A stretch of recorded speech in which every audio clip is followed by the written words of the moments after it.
Welcome into the big show. America's favorite bitch ass white boy, CProc, having to fly this plane solo this week. But in James the Jet's absence, I bring in the two guest experts, Greggers and the Shaddillac. Greggers and the Shaddillac. Gentlemen, the most wonderful time of year is upon us.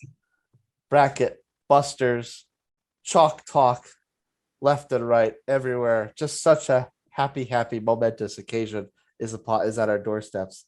So let's get right into it and talk about the top line schools in each bracket. Let's start a little west, since I believe they are the number one overall seed. Let's talk Gonzaga and Duke. Good job seeding the tournament. Good job seeding that bracket, or not so much? Were they deserving, I should say? Chad, why don't you take this one first? Since let Greg have his lamenting moment on Duke after. Gonzaga, yes.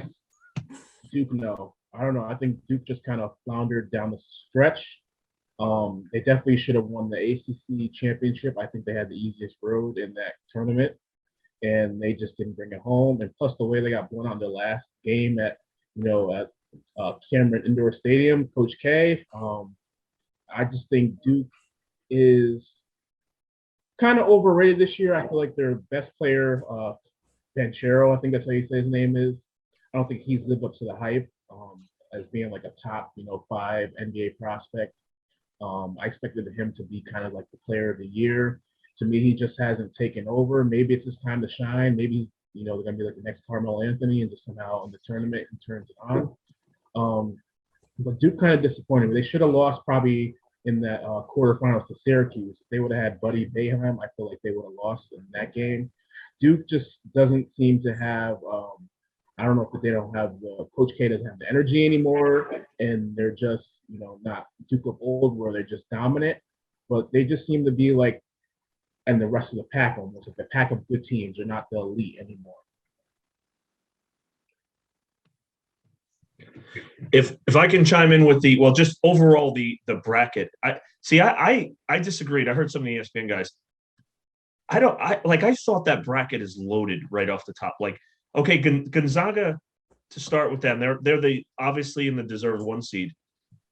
The right off the bat in the second round, assuming they get through the first, like Boise, Memphis is the Greg. They're only giving 10,000 points. They may cover that. I'm not really sure. I think size may be an issue for Georgia Southern. Or on the money line. Georgia State, sorry. But I do think this. Like, if I looked at that bracket, like, I'm shocked at, like, again, Boise State, Memphis right off the bat. Memphis has been a complete different team the last 2 months. Take today's loss to Houston aside, Memphis is for real. Like, Memphis is not a team you'd want as the number 1 seed in the second round. I don't care. Even Boise, for that matter. Boise's excellent defensively. Akot, their big man. Like, do I think they'll get through those guys? Yes, but not without a problem. And then you go down the list. You have UConn, you have Arkansas, Bama, who is mercurial, but a 6 seed. Bama's beaten some of the best teams in the country. Texas Tech is the 3, and I'm not. It's funny. Duke deserves that 2 seed, and I was higher on them going into the last week.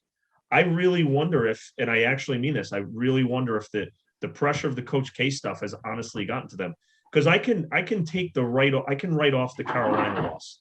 That is like, it was more like a Hollywood event than a basketball team. Really, the players, it's inevitable. I think they invited 75 ex-players. There's ex-presidents there. You get it.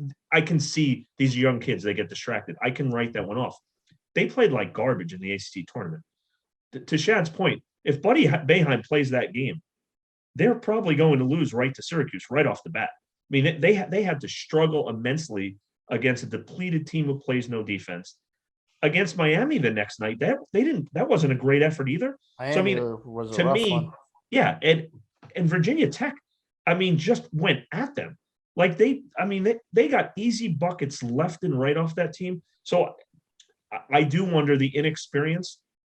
I think that is somewhat a factor. And honestly, like, this pressure of the Coach K thing, I don't feel like they've been the same team. They're loaded talent-wise. All 5 of their guys are starters or NBA players. But I do wonder, are they that does not look the same squad that beat Gonzaga early in the year to me. So I think Gonzaga is definitely the overwhelming favorite there, but I don't really think Gonzaga got done any favors either, though. That there's some tough teams in that bracket. Moving on, before we move on to the East, any final thoughts about the West? Don't blow up my format too quick, though. I got plenty more to talk about. All right, never mind. We'll keep it short then. I would say a quick thing is there are even the lower seeds, without going into each individual, we'll break down later. There are potential for upsets up and down the board. I just think it's a strong bracket. I think the teams in this bracket are very strong. Again, Gonzaga, they're the heavy favorite here, but that's not an easy bracket. I do not think it is at all. All right, Greg, you can lead off the next one. We're going East with the defending champion Baylor, who, of course, you were very high on them after they won the title last year. And their 2 seed is Kentucky. So how does the East shape up? Well, I think Baylor's an interesting case. So Baylor is deserving of the 1 seed off their body of work for the year. The main problem here, though, is that a good portion of what built that body of work, and LJ Cryer and Chachua, the big man, are now out. Well, Cryer is questionable the rest of the season, is what Drew said, which that doesn't sound promising to me. For 3 weeks. Yeah, and I mean that just goes to show he's they really don't know. I hate disrespecting Baylor because they've been excellent. I don't think in this bracket, if without those guys they can get through it. So I think on a whole, you're sitting at a potential Carolina matchup in this. I think Carolina is playing very well right now, and Kentucky at the bottom. I look at it as Kentucky is actually the 1 seed in this bracket myself, which makes sense because Baylor went in as the lowest number 1. Hence, they put the best number 2 Kentucky against them. So I really look at that just personally. I think this is Kentucky's bracket to lose. I actually do. Best number 2, even coming off of kind of a stinker against Tennessee. Yeah, I mean, I'll use the body of work. They're nasty. I mean, Sheboy, the big man, he's been a monster. I mean, the guy's averaging 15 boards a game. They shot horrifically, yesterday. I can write that one off. And the SEC's loaded, right? So, I mean, I don't take any loss unless you went out in the first round. I don't put too much stock into it. I think Kentucky's body of work and talent, they've had injury issues, but they seem to be fairly healthy right now. I think they're the team to beat in that bracket. I agree. Kentucky is, I would say, probably the favorite coming out the back bracket, but I think they might have a potential second round upset. I like San Francisco. I watched a few of their games this year. I've seen them play, teams like St. Mary's and Gonzaga very tough. So I think they could be one of those Cinderella teams that can make it to the Sweet 16, Elite 8. But I don't expect it to happen, but I wouldn't be terribly surprised if that happened. Kentucky does have the best kind of talent. I think, like I said, Greg said with Baylor, they're kind of floundering down the stretch with their players. And the rest of the bracket, I think, is okay. I don't see anybody that can really, kind of beat them, maybe other than maybe a North Carolina if they somehow just, get hot, like the North Carolina of old. But I think this is probably Kentucky's to lose. The other thought on that too, Chase, is that we're talking about the bracketing. I think this bracket for me was the worst seeding of all. I think if you want to pinpoint some of the committee's mistakes, I think this is the bracket too, because UCLA is a 4. UCLA is not a 4 seed. They are better than a 4 seed. They even when they weren't playing well, they're better than a 4 seed. So right off the bat, that's a problem. Even San Fran, who you brought up, San Fran, I'm not saying they should be but as a 10 seed, San Fran was pretty good. So you're getting them and Murray State, who's loaded at the 7. I think San Fran was a little underseeded, and Virginia Tech, who got the 11 in that bracket as well. The ACC's down, but you throw a beating on Duke like that, and the wins they rolled off, I wouldn't want to face them as an 11 seed either. So I think there was some mistakes in the seeding on that bracket. I definitely do. Chad, back to you. Let's go south. The ESPN talking heads are giving Arizona a lot of love for their championship picks. And Nova is the 2. I don't know if that's a little bit of a surprise as a number 2. So what do we think of the South? Arizona and Nova at the top. Not to give away kind of any of my, I guess, picks, but I do not have Arizona going very far. I believe there's other teams seeded in their region that are much better than them. I think Arizona, the Pac-12, is very overrated. Yes, they won the conference championship, and they beat UCLA. I believe it was today or yesterday. I don't remember what day it was now. But they have pretty tough teams like Villanova, Tennessee, Illinois. They have 3 teams, I think, seeded 2, 3, and 4 that are better than their ones that are them playing a matchup. So I see them as the worst number 1 seed, even though it may not be ranked that way by the committee. I see this as the least likely team to get to the Final Four. Hot take. Well, Shad and I are going to disagree vehemently on this one. I think Arizona is the best team I've seen this year as far as the way they move the ball. The ball never stops. They have bigs. They have a lottery pick in Matherin. The one caveat, and this is a concern, apparently he's going to play, is Kirk Kreese, the point guard, got hurt in the Pac-12 tournament. They won without him. I was actually surprised they beat UCLA without him. But I think that points to their depth. I think Arizona has the least amount of weaknesses of any team out there. I think they can play various ways. They're big. Again, they distribute the ball as good as anyone I've seen all year. I think Arizona is better than Gonzaga. So if Kreese is healthy, I think Arizona is the best team out there. And finally, the Midwest region, the quote unquote other number 1, Kansas, and a team that Greg has not been too fond of lately, Auburn, as the 2. How is the top line looking in the Midwest? If you want me to start that. So Kansas is interesting to me. So Kansas, they've had a great season. I saw them in person. I felt they've had a little bit of an underwhelming season considering. But one very interesting sidebar to this is Remy Martin, who played a big role in the Big 12 tournament. He was a point guard that transferred over from Arizona State. Injuries kind of struggled early. He played a big role this weekend in the tournament, and I don't think it was a coincidence. They averaged winning each game in that tournament by over 15 points. And I think Martin is a big difference. If he is a factor, he's basically coming off the bench now, but he played solid minutes for them. He kind of changes that dynamic for me. If he is able to play at that level, and he was very good at Arizona State, he adds a different dimension at the guard spot for them. He put it this way, where they're still not I wouldn't say they're my favorite to win this thing. He gives them a shot because he just adds something they were missing. So I think Kansas is legit, and I think Auburn is status quo. Auburn, super, super talented. What played out in the SEC tournament was the same thing that they've been experiencing lately. I think they're 5-4 the last 9. There's too many wasted possessions, too many turnovers. You need to go to Jabari Smith. He's the best player in the country, I think. So yeah, I mean, Auburn, again, super talented, but erratic as heck. And who knows? We don't really know at this point what team they'll bring. Chad, your thoughts? I think the SEC has been the best conference in college this year.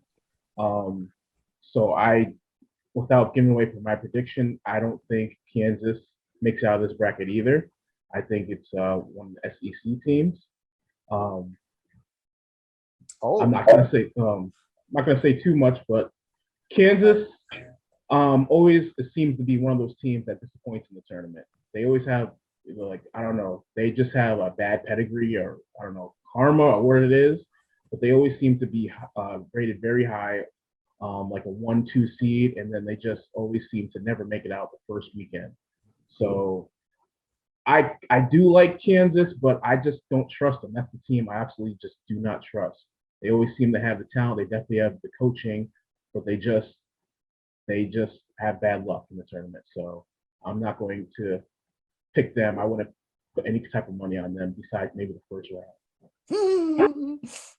Quickly with what Chad said, though, I agree with him on that, though. I think personally, I don't care how many teams got in for the Big Ten. I think the SEC has been the best conference in the country this year as well. I do. I'm with you on that. Quick, fun little sidebar that since Chad brought it up, who's got worse tournament karma, Kansas or Gonzaga? Oh, Kansas. I don't think anybody really expects Gonzaga to really kind of win it with them, besides like maybe the past few years. They've kind of always kind of been the Cinderella team. They've had, these kind of underrated players, who stay 3-4 years. Never really had the star recruits. Kansas is that team that, they get, great recruits. They have like one of the best coaches in the country. They have the pedigree of winning, years ago. And they just, I don't know, I think they won one championship in the past, I don't know how many years. I forgot, what was that, 2008 they won the last time. And besides then, it's been very disappointing performances. So I got to stay with them because Gonzaga is just a Cinderella story team who's kind of worked their way up to kind of being favorites. Kansas has just always been there, and they just haven't done much. Yeah, I'm definitely Kansas. Well, and it's judging just, and it's hard to say. I mean, they've had an incredible run. They've won that Big 12. It's felt like 20 straight years up until a few years ago. But they have had some early flameouts. You remember the Northern Iowa a number of years back. They lost to, I believe it was Bucknell. So it is what it is. They've suffered some severe defeats at the hands of lower seeds. So yeah, I mean, I'd have to agree with him. I think Kansas has been there, and I think even I know quite a few Kansas loyal, faithful grads, and they're even this year they're leery as well. Like the team is good, but I think it's not as talented as some past Kansas teams who did not win either. So I think even the loyal are expecting the same thing a little bit this year. The Big 12 championship gives them a little renewed hope, but yeah, Kansas would be the one that it is what it is. They've had some, amongst their success, they've had some duds in the tourney. It's funny you guessed 2008, and you might be right because I'm pretty bad at remembering who won it what year. I remember who wins them, but I don't remember necessarily which year. But it's funny if it's 2008 because everyone remembers 2008 for the Memphis run that got vacated. They beat Memphis. The Memphis with the Derrick Rose team completely choked down the stretch, and I think it was Mario Chalmers who hit the threat. I mean, they literally were down 8 points with a minute left, something like that. So that was actually the team. It was the comeback to actually beat Memphis. Yep, the Derrick Rose squad. Let's take some deeper dives on a few schools. One, we already kicked around the Baylor bucket a little bit, but I kind of want to look at their overall path since they are the champs until otherwise noted. What does their path through the East region look like? Because they've got Carolina Marquette up potentially in the second round after a presumable win against Norfolk State. You got St. Mary's, UCLA, Akron sitting over there. You got Texas on the other side and Tech. You got Purdue on the other side. We talked about Murray State and San Fran a little bit, and of course Kentucky. So what's the path look like for Baylor as the champ? Respect? Did they get respect from the committee? Did they get a little bit of the shaft? I think they got a nightmarish bracket. Again, if you're looking at, I'm personally high on Carolina going into this. You get Carolina in the potential second round game. I actually would pick Carolina to beat them in that matchup. I really would. You'd have Baycott going against Baylor, who's again now lacking size with Chachua out. I think that's a nightmare. UCLA again. UCLA made the run last year as an 11 seed. It's basically the same team, a little bit better. They had some injury issues, and even St. Mary's at the 5. So just that top half of that bracket, St. Mary's is really good. If anyone caught them, and even they lost to them, they beat Gonzaga. Like they handed it to them. The point is, if you're Baylor, that's a nightmare right off the bat. And I'm gonna go on limb. I don't think they get out of the first weekend. I think it's a terrible draw right at the top of that. And that, I mean, I guess that's the so-called the penalty for being the lowest 1 seed. I think they have a brutally tough top of that bracket.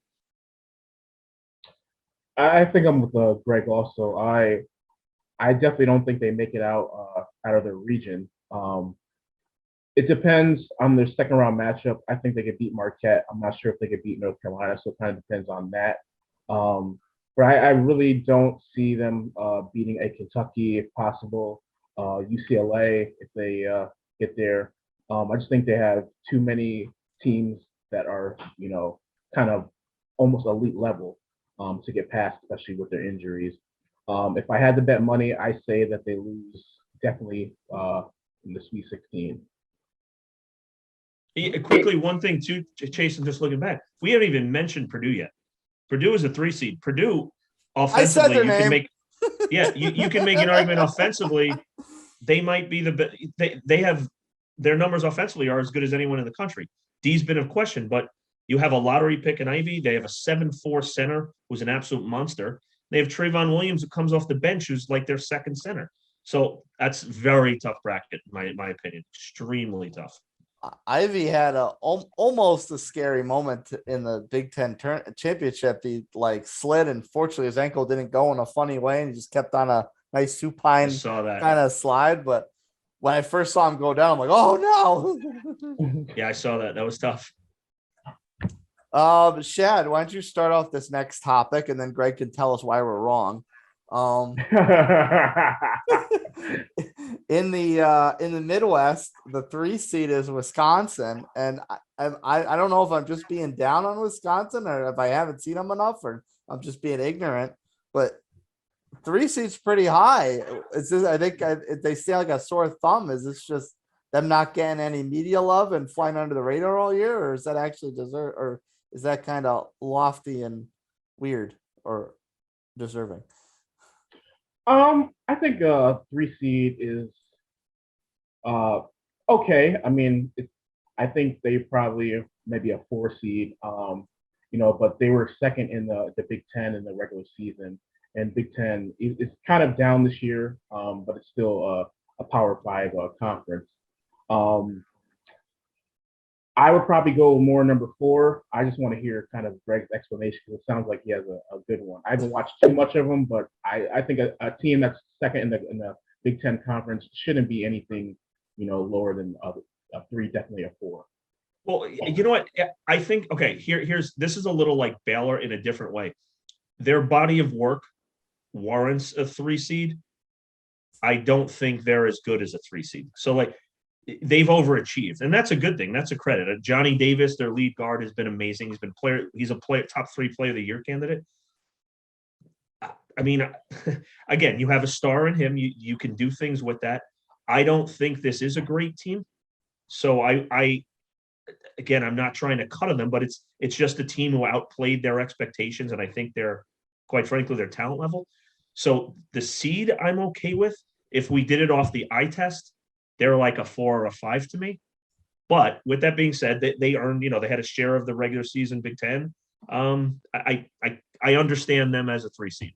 But if I'm a team in their bracket, I think that's a weak 3 seed personally going into the tourney. I do. But again, warranted the seed they got. Oh, was it a share? Okay, I thought they said a second. Because they the last day was interesting. They had a terrible loss to I forget, was it Penn State at home? It was Nebraska. I think it was Nebraska. It was the last day. Nebraska opened the window. Then Illinois beat Iowa in a really good game that night to tie Wisconsin. So they had, that's what happened. So, but again, Wisconsin, the Nebraska loss, I'm not making a bigger deal of that. I just think Wisconsin's a team who overachieved. So they deserve the seed, but I don't look at them as a powerful 3 seed. So if their eye test a 4 or 5, and we'll go into those seeds a little bit later as traditional upset watches. Do any of you have any thoughts on Colgate? Are they legitimate enough to pull this upset? Honest to God truth, I have no idea. I couldn't name one person on Colgate.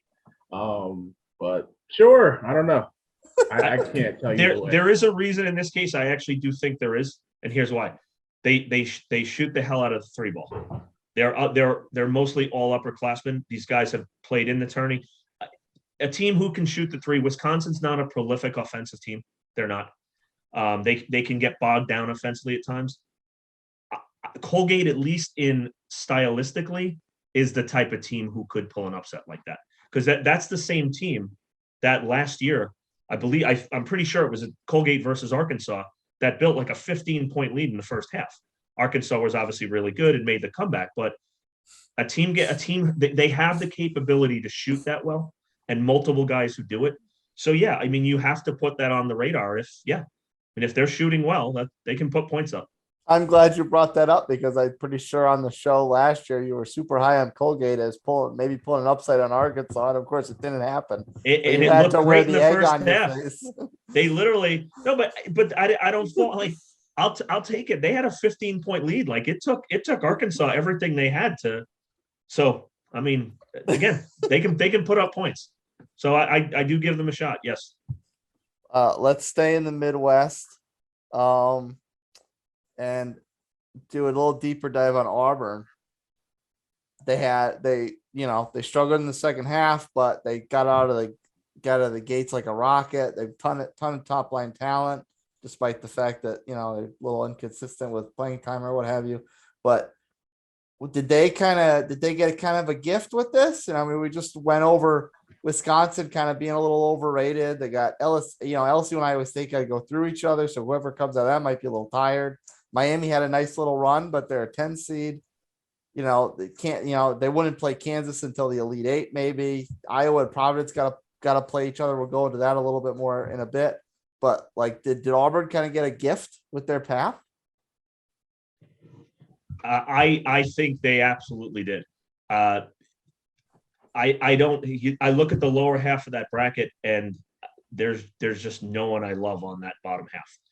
So there's no team that is going to overwhelm, like athletically, talent wise, they are by far the best team in that half of the bracket. So yes, to that question, I do think that road was not, it's not littered with anyone that, like, even like USC's not been playing great. Miami so. They're far superiorly athletic to Wisconsin. So I do think on a whole, yes, they did get a break, and that's going to give them the opportunity, I think, to iron out some of these problems, because I think because of that draw, it bodes well for them. Yeah, the draw bodes well for them. I do think you're underrating USC a bit. I think they could potentially upset Auburn, just because Auburn, hasn't played well as they should down the stretch. They were the number one team in the country for a good portion of it, and it just seemed like now they kind of slipped towards the middle of the elite teams. But they do have an easy path. They don't have any kind of powerhouses. I think they can match up athletically with them, unless you talk about a Kansas. But as we said, Kansas will probably be out, the second, maybe third round. So I think Auburn being in the best conference this year in the SEC kind of deserves this in a way, because they've been going through the gauntlet, in that conference, and they've pretty much been the best team, I think, most of the year in that conference. So I think, they kind of were gifted, just in this tournament. And Auburn, just one more thing on them. Like Auburn, they deserve the seed. Auburn's their own worst enemy. Like if Auburn goes down, they get upset anywhere in this lower half of the bracket. To me, it's completely on them. Like they are more talented than any team on that side. So the bracket, they were done favors by the committee on that bottom half. But Auburn still has that talent. I mean, you have a lottery pick and a 7-1 star. That you just start there. You're good to go. Yeah. One quick follow up, Shad. Are you down on Miami, or are you just that high on USC? I'm just pretty high on USC. I checked out a few of their games. They usually play like UCLA pretty tough, Arizona pretty tough. They're a team that's kind of, I guess, missing, that kind of one star. If they had like a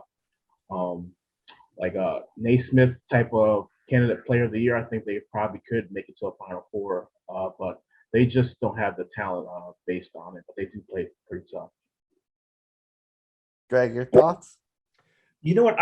I'm just personally down on USC. They didn't play as well the second half of the year, especially on the offensive side. Like if you look at their first, I don't have the breakdown in front of me, but early in the year, I mean, I think they at one point they were one of the last teams to lose a game, if I'm correct, in the country. They just didn't play as well down the stretch, and I think a little what Shad said. They don't have Evan Mobley anymore. They have his brother, who's pretty darn good, but he's not Evan. And without that star, I don't see that upside coming from them. They do play very hard defensively. They get after it, but they tailed the second half. I don't feel like they've been the same team since the new year. How about a topic that is very often kicked around when we start breaking down the brackets when they're revealed, and that's snubbed. Texas A&M had a wonderful run throughout the SEC tournament. Are they the biggest snub? Is somebody else? Is there anyone else that can measure up to how big a snub Texas A&M was? Greg, you want it first? Yeah, I'm totally in agreement with Texas A&M, and here's the main reason why. So Texas A&M in the last that they had some what you consider bad losses earlier in the season. Within the last, call it 3 weeks, if you look at the teams they beat, and road and neutral court victories are a good indicator of how a team will play in the tournament, or how they'll be away from home. And the committee says they take that very much into consideration. Well, they last week went to Alabama, who's a 6 seed, won at Alabama convincingly. They came into the SEC tournament, beat a decent Florida team who didn't make it, but who not bad by any means. They then went and beat Auburn, who's a 2 seed, who again, everyone agrees is good enough to win a national championship, beat them on a neutral court handily, and then beat Arkansas, who's a 4 seed, in the same format. So the team goes today and they lose to Tennessee. They were probably gassed. They played an extra day. So the argument to me is, okay, the Big Ten gets 9 teams in. There's no one that can tell me right now with their overall records and some of the losses they had that Michigan and Rutgers are substantially better than Texas A&M. I don't think they are, period. And in Rutgers' case, and I don't mean to dump on them, they lost to UMass early in the year. UMass is but seriously, like, so you're taking a loss like that. So Rutgers has that type of loss. And you're going to tell me, if you watch Texas A&M play the last month, they're better than some of these teams that got in. So that for me that's the big one. And to Shad's point, the SEC, I agree, that's the best conference in the country. If you make it to the final game, the teams you had to beat to get there, that's beyond impressive. So I think they got hosed. That's my team. I think my team, I don't know if you agree with it, I would say SMU. I think they were the second best team in the AAC all year. It's just for a team like Memphis. I know Memphis beat them in the conference tournament. They had a better record than Memphis. And the only reason I think they didn't get in is they lost to Memphis in the tournament. Memphis didn't even win it, so I don't see why Memphis got in ahead of them.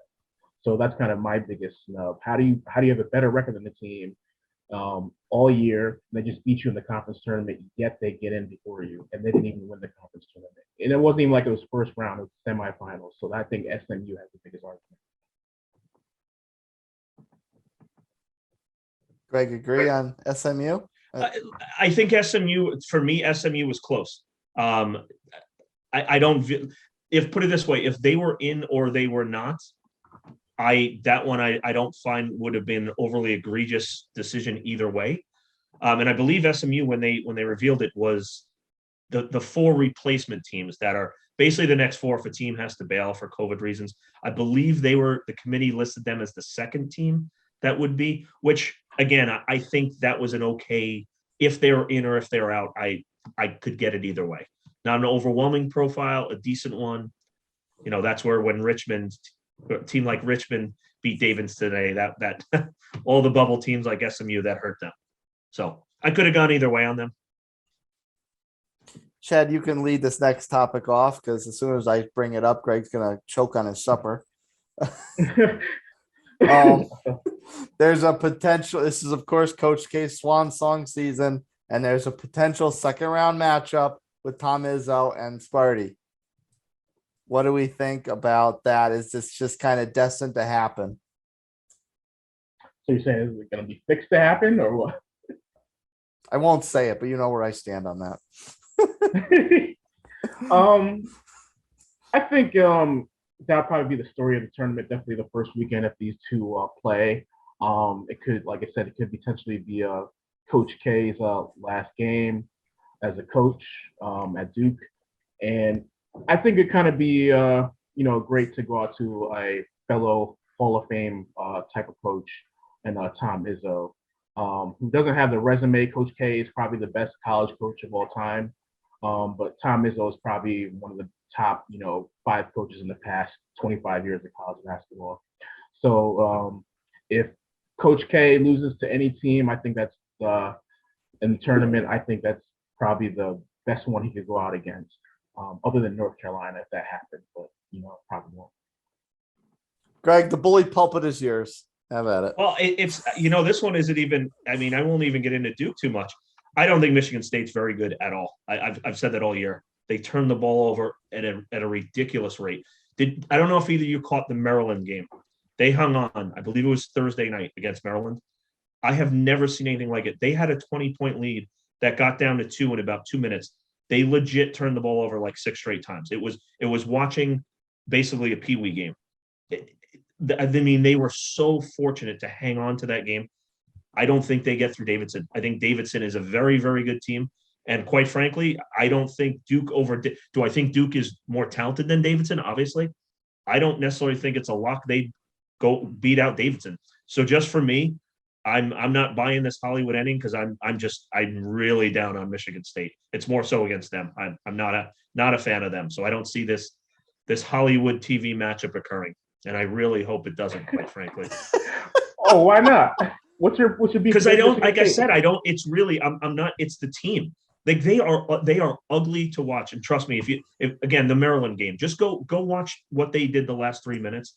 It is brutal, and I just really don't think they're that good. They've had issues at the guard position with turnovers all year long. I don't see it. Not on Michigan State.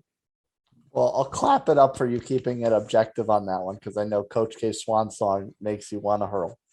That is correct. Yes. Well, kids, we gotta go pay some bills, as the Jet Use likes to say. Next up, we're gonna go talk about some schools maybe getting the shaft a little bit, short end of the stick, if you will, from the committee, and of course, everyone's favorite topic in the early going to the tournament, the upsets. Don't forget, find the Hoops Boys podcast on YouTube. Hit the like, hit the share, subscribe to the channel, leave a comment if you so choose, and follow us on Instagram and Twitter at Hoops Boys Pod. Greggers and the Shaddillac will come right back with me. Hoops Boys Podcast, keep it with us.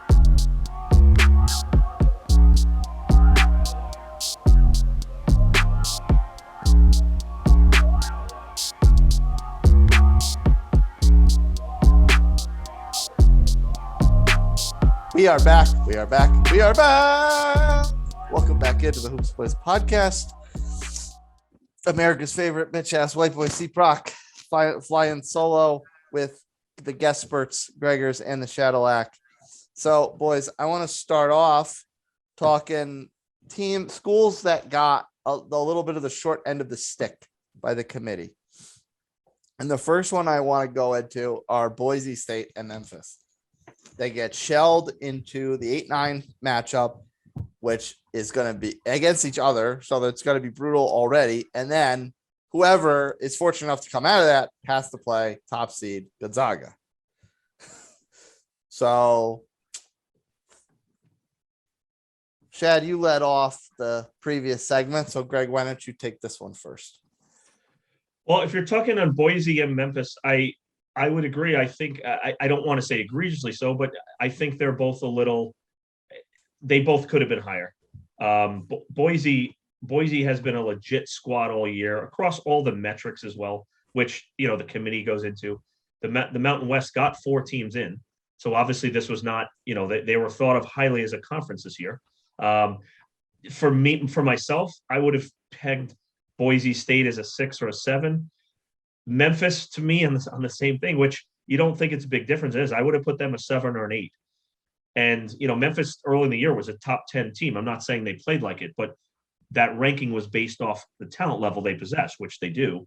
So, I mean, I think either of those teams, getting in that 8-9, that's not obviously where you want to be, because you have a tough first round and then you're loaded against the one seed the next round. So I don't think a favor was done to Boise, Memphis, or Gonzaga, who's going to have to play either one of them the next round. Chad, what about you? You were down on Memphis before. Yeah, I'm still down on Memphis. I think they do win their first round matchup, but I just feel Memphis is one of those very underachieving teams. I think they have a very overrated coach in Penny Hardaway. I think he recruits well, but he doesn't develop players well. But if you look at like Memphis' roster, if you look at them before the season, you would think that they would be easily a top, 25 team, top probably 15, with some of the recruits that they get. But they just seem to be a team that, I think that just kind of barely made the tournament if it wasn't for, the last couple weeks of the season, them doing well. I don't think they got hosed on their seeding. I think they're seated right where they are. Like I stated before, I think SMU should have, kind of made it and should have been a higher seed than them in the tournament. So I don't see them being hosed at all. Okay, so if they have the right seed in your mind, did they get hosed with their potential second round opponent being Gonzaga versus one of the other number ones? Oh no, they didn't get hosed at all.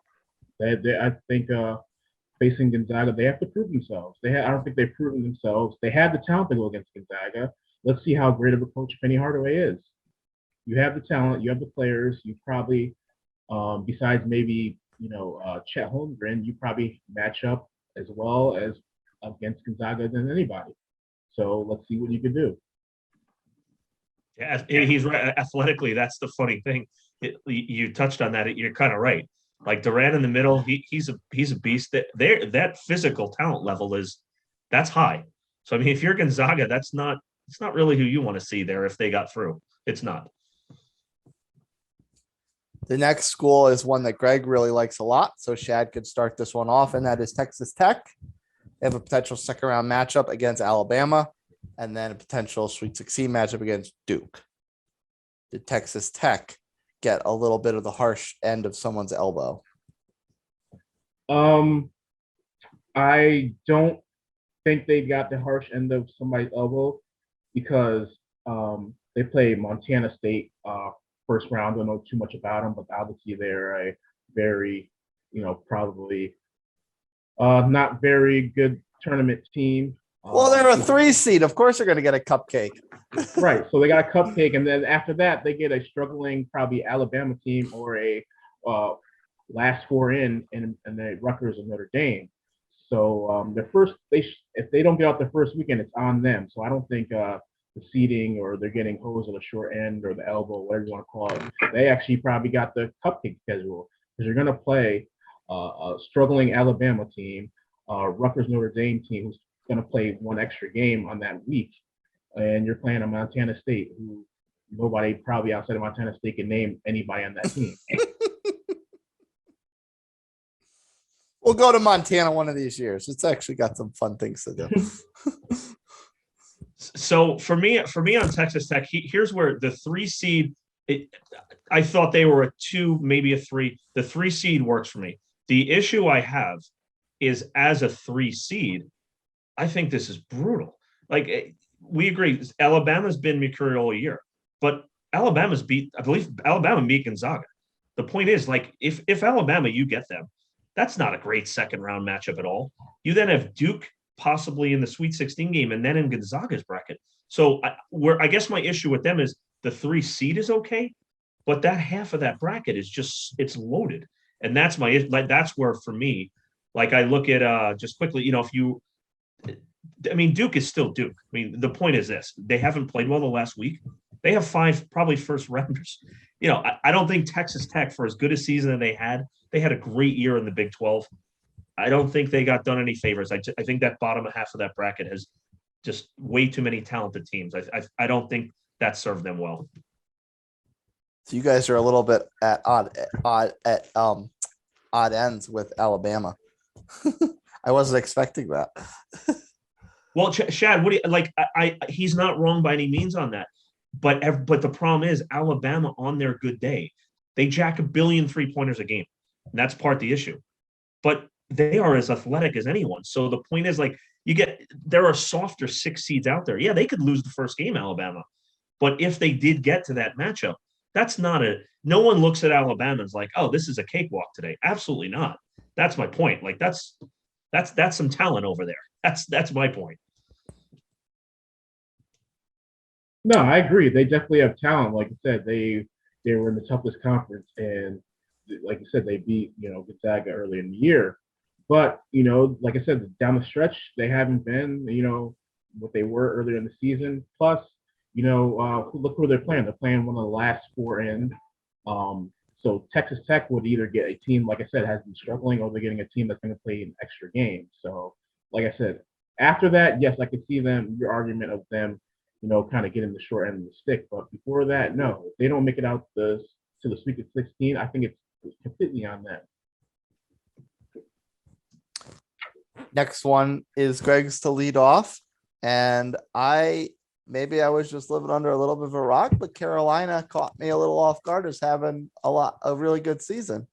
Now this is going to go a little bit in a different direction than where I thought it was going to go, because you guys are really down on Baylor. I was going into this thinking Carolina got the short end of the stick, but maybe it's Baylor that got the short end of the stick with a potential. And I don't want to discount Marquette at all, because they do have good tournament vibes in their history. But is there like so maybe who got jobbed on this? Who got jobbed on this more? Carolina, Marquette, or Baylor? I think it's Baylor by far. And the point is, if you're Carolina, and Carolina early in the year played no defense. They had talent, no doubt about it, but they were not playing any defense. That game going into Duke and winning that game, and it's not just that they won the game. I mean, they laid it to Duke. I mean, they brought it to them. That from the paint, RJ Davis at the point guard penetrated left and right, like they basically put on a clinic. If you're able to do that at Cameron, and I understand the erratic nature of that game for Duke, and I'm not killing them over it, but the point is Carolina put on a nice run at the end of the year. If you can play like that, I legit think Carolina, if they match up with Baylor, I actually think Carolina is the better team going into that. So for me, it's Baylor gets hosed in that, because the talent level of Carolina is unmistakable. And again, as I alluded to, Baycott, their big guy, who was one of the favorites for ACC Player of the Year, with Baylor without Chachua, that's a red flag right off the bat. So Carolina, their best asset is Baycott. So what is Baylor's somewhat weakest right now? They're missing their big guy. Matchups are everything. For me, that's a potential nightmare for Baylor. So I think it's Baylor who got the short end of the stick, if you want to call it that. Yeah, I agree with Greg on that one. Baylor definitely got the short end of the stick. And North Carolina is a very hot team, even though they lost in the ACC tournament. I believe they only lost 1 game in the past month. Besides that, they pretty on Duke pretty good. They beat teams like Syracuse, Louisville, Virginia Tech, who ended up winning the tournament. They beat them in the regular season. So it just seems like they're going to be the very hot team. 8 seed doesn't do them any justice, and then you're going against a team who has kind of injuries kind of going in. And North Carolina, always has, some of the best players in the country. They get 5-star recruits, every year. So, yes, Baylor gets the short end of the stick. North Carolina, kind of gets, I guess, a favor from the tournament committee if they can make it out the first one. Yeah, and one last thing too about Carolina, I was just thinking about this. So they kind of made a subtle change. So the roles were somewhat undefined. So when Davis became like kind of the de facto point guard for Carolina, when he started playing more of the exact one, it's been a completely different team. And you saw it in that Duke game in particular. So I just think what you saw at Carolina, and I'm admitting this, what I saw at Carolina the first half, I was on the belief that this team doesn't even deserve to make the tournament. I am admitting this is a different team now, though.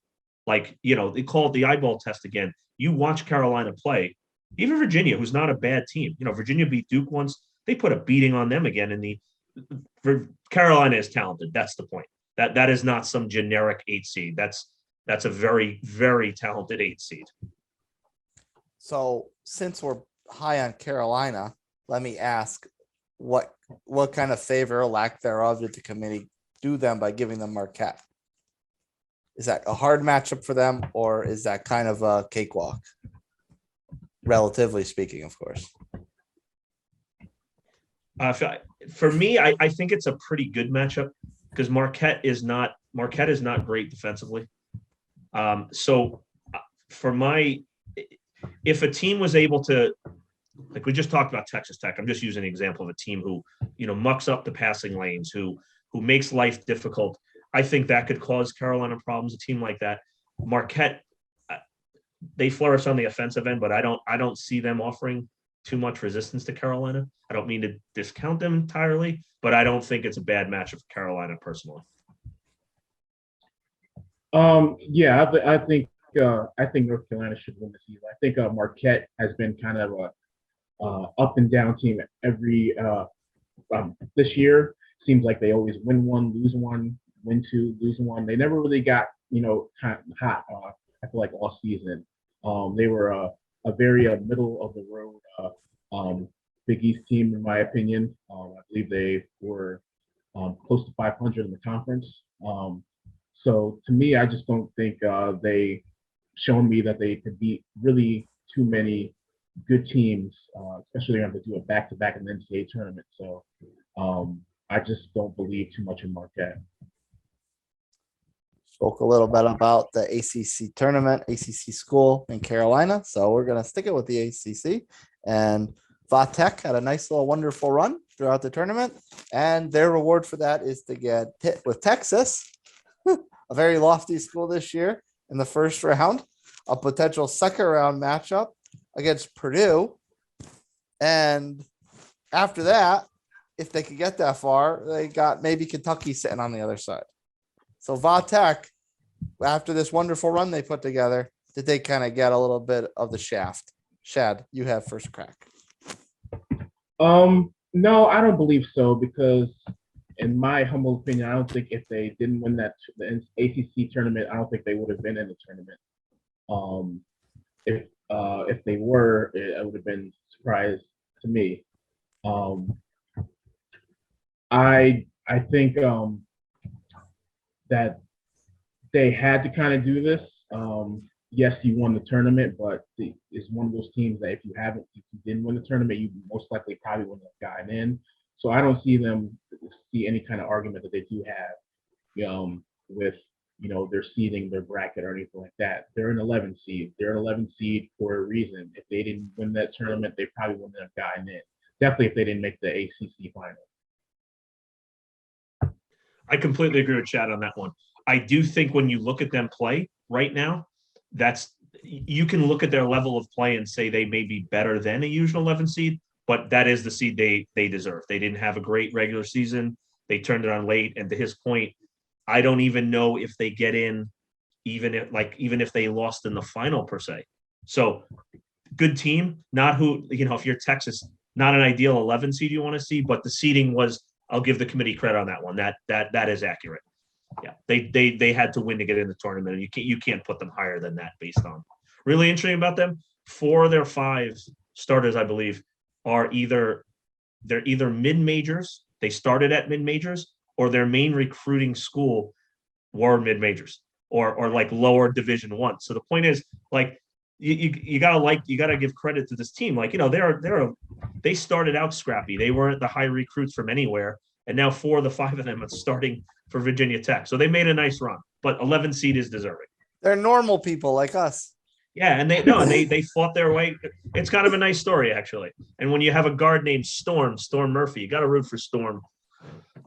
So let's tie a couple things together. You're saying if they didn't win the tournament, they would not be in. Shad's saying that. And of course, Greg was very upset that Texas A&M did not make it. So did Vatech get the spot that Texas A&M could have gotten? And the difference was just the fact that it was an automatic.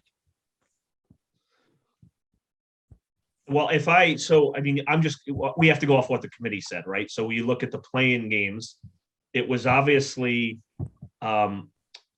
Wyoming, Indiana, Rutgers, Notre Dame were the teams that kept A&M out, right? So as I alluded to earlier, and I don't mean to pound on Rutgers because I think they are a decent squad, but I don't see how, if you're getting on A&M about the bad losses, again, Rutgers lost to UMass. Rutgers has 3 very bad losses on their profile.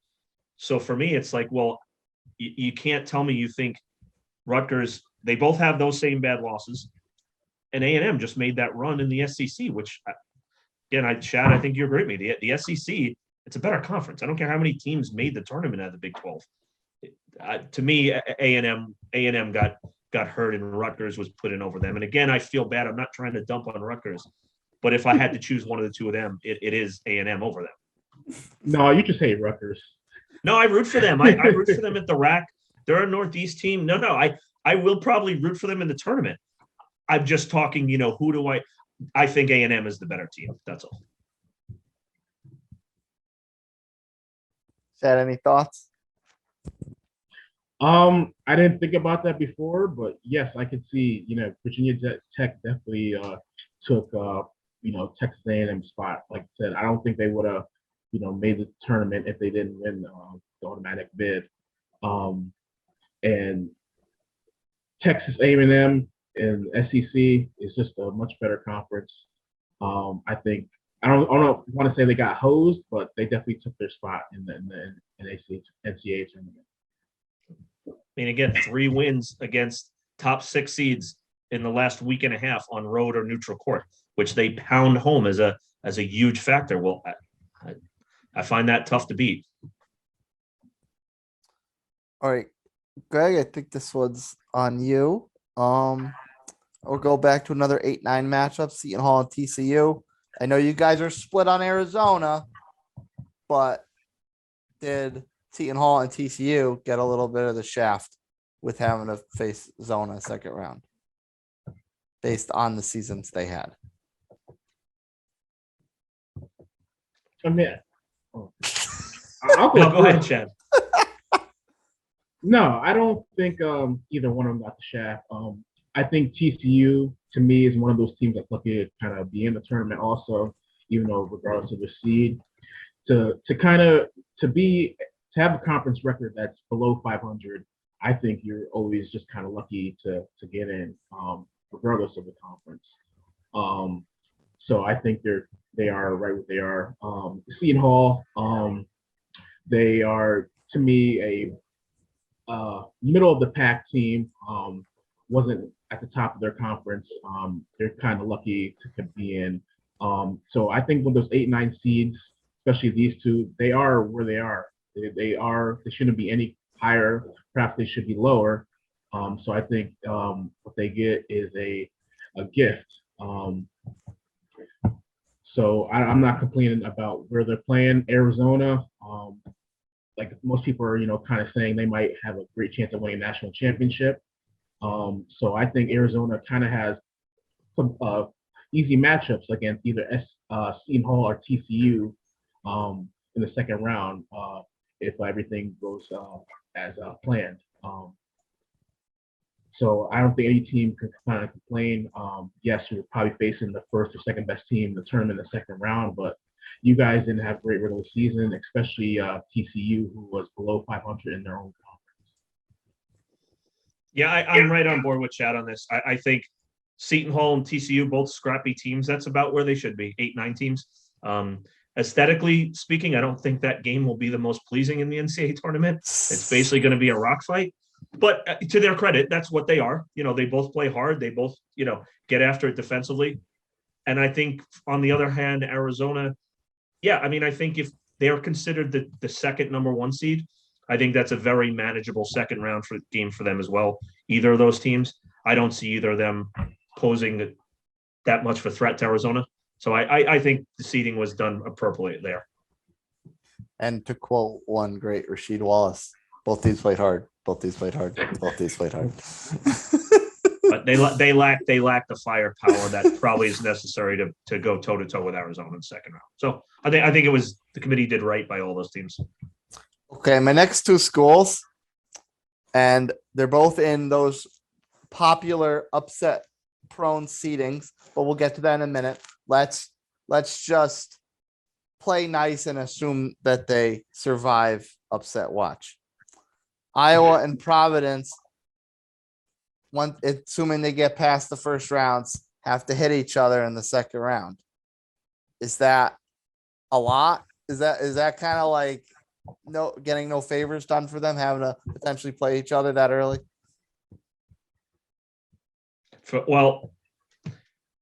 Okay, Iowa. I think I'm very high on Iowa.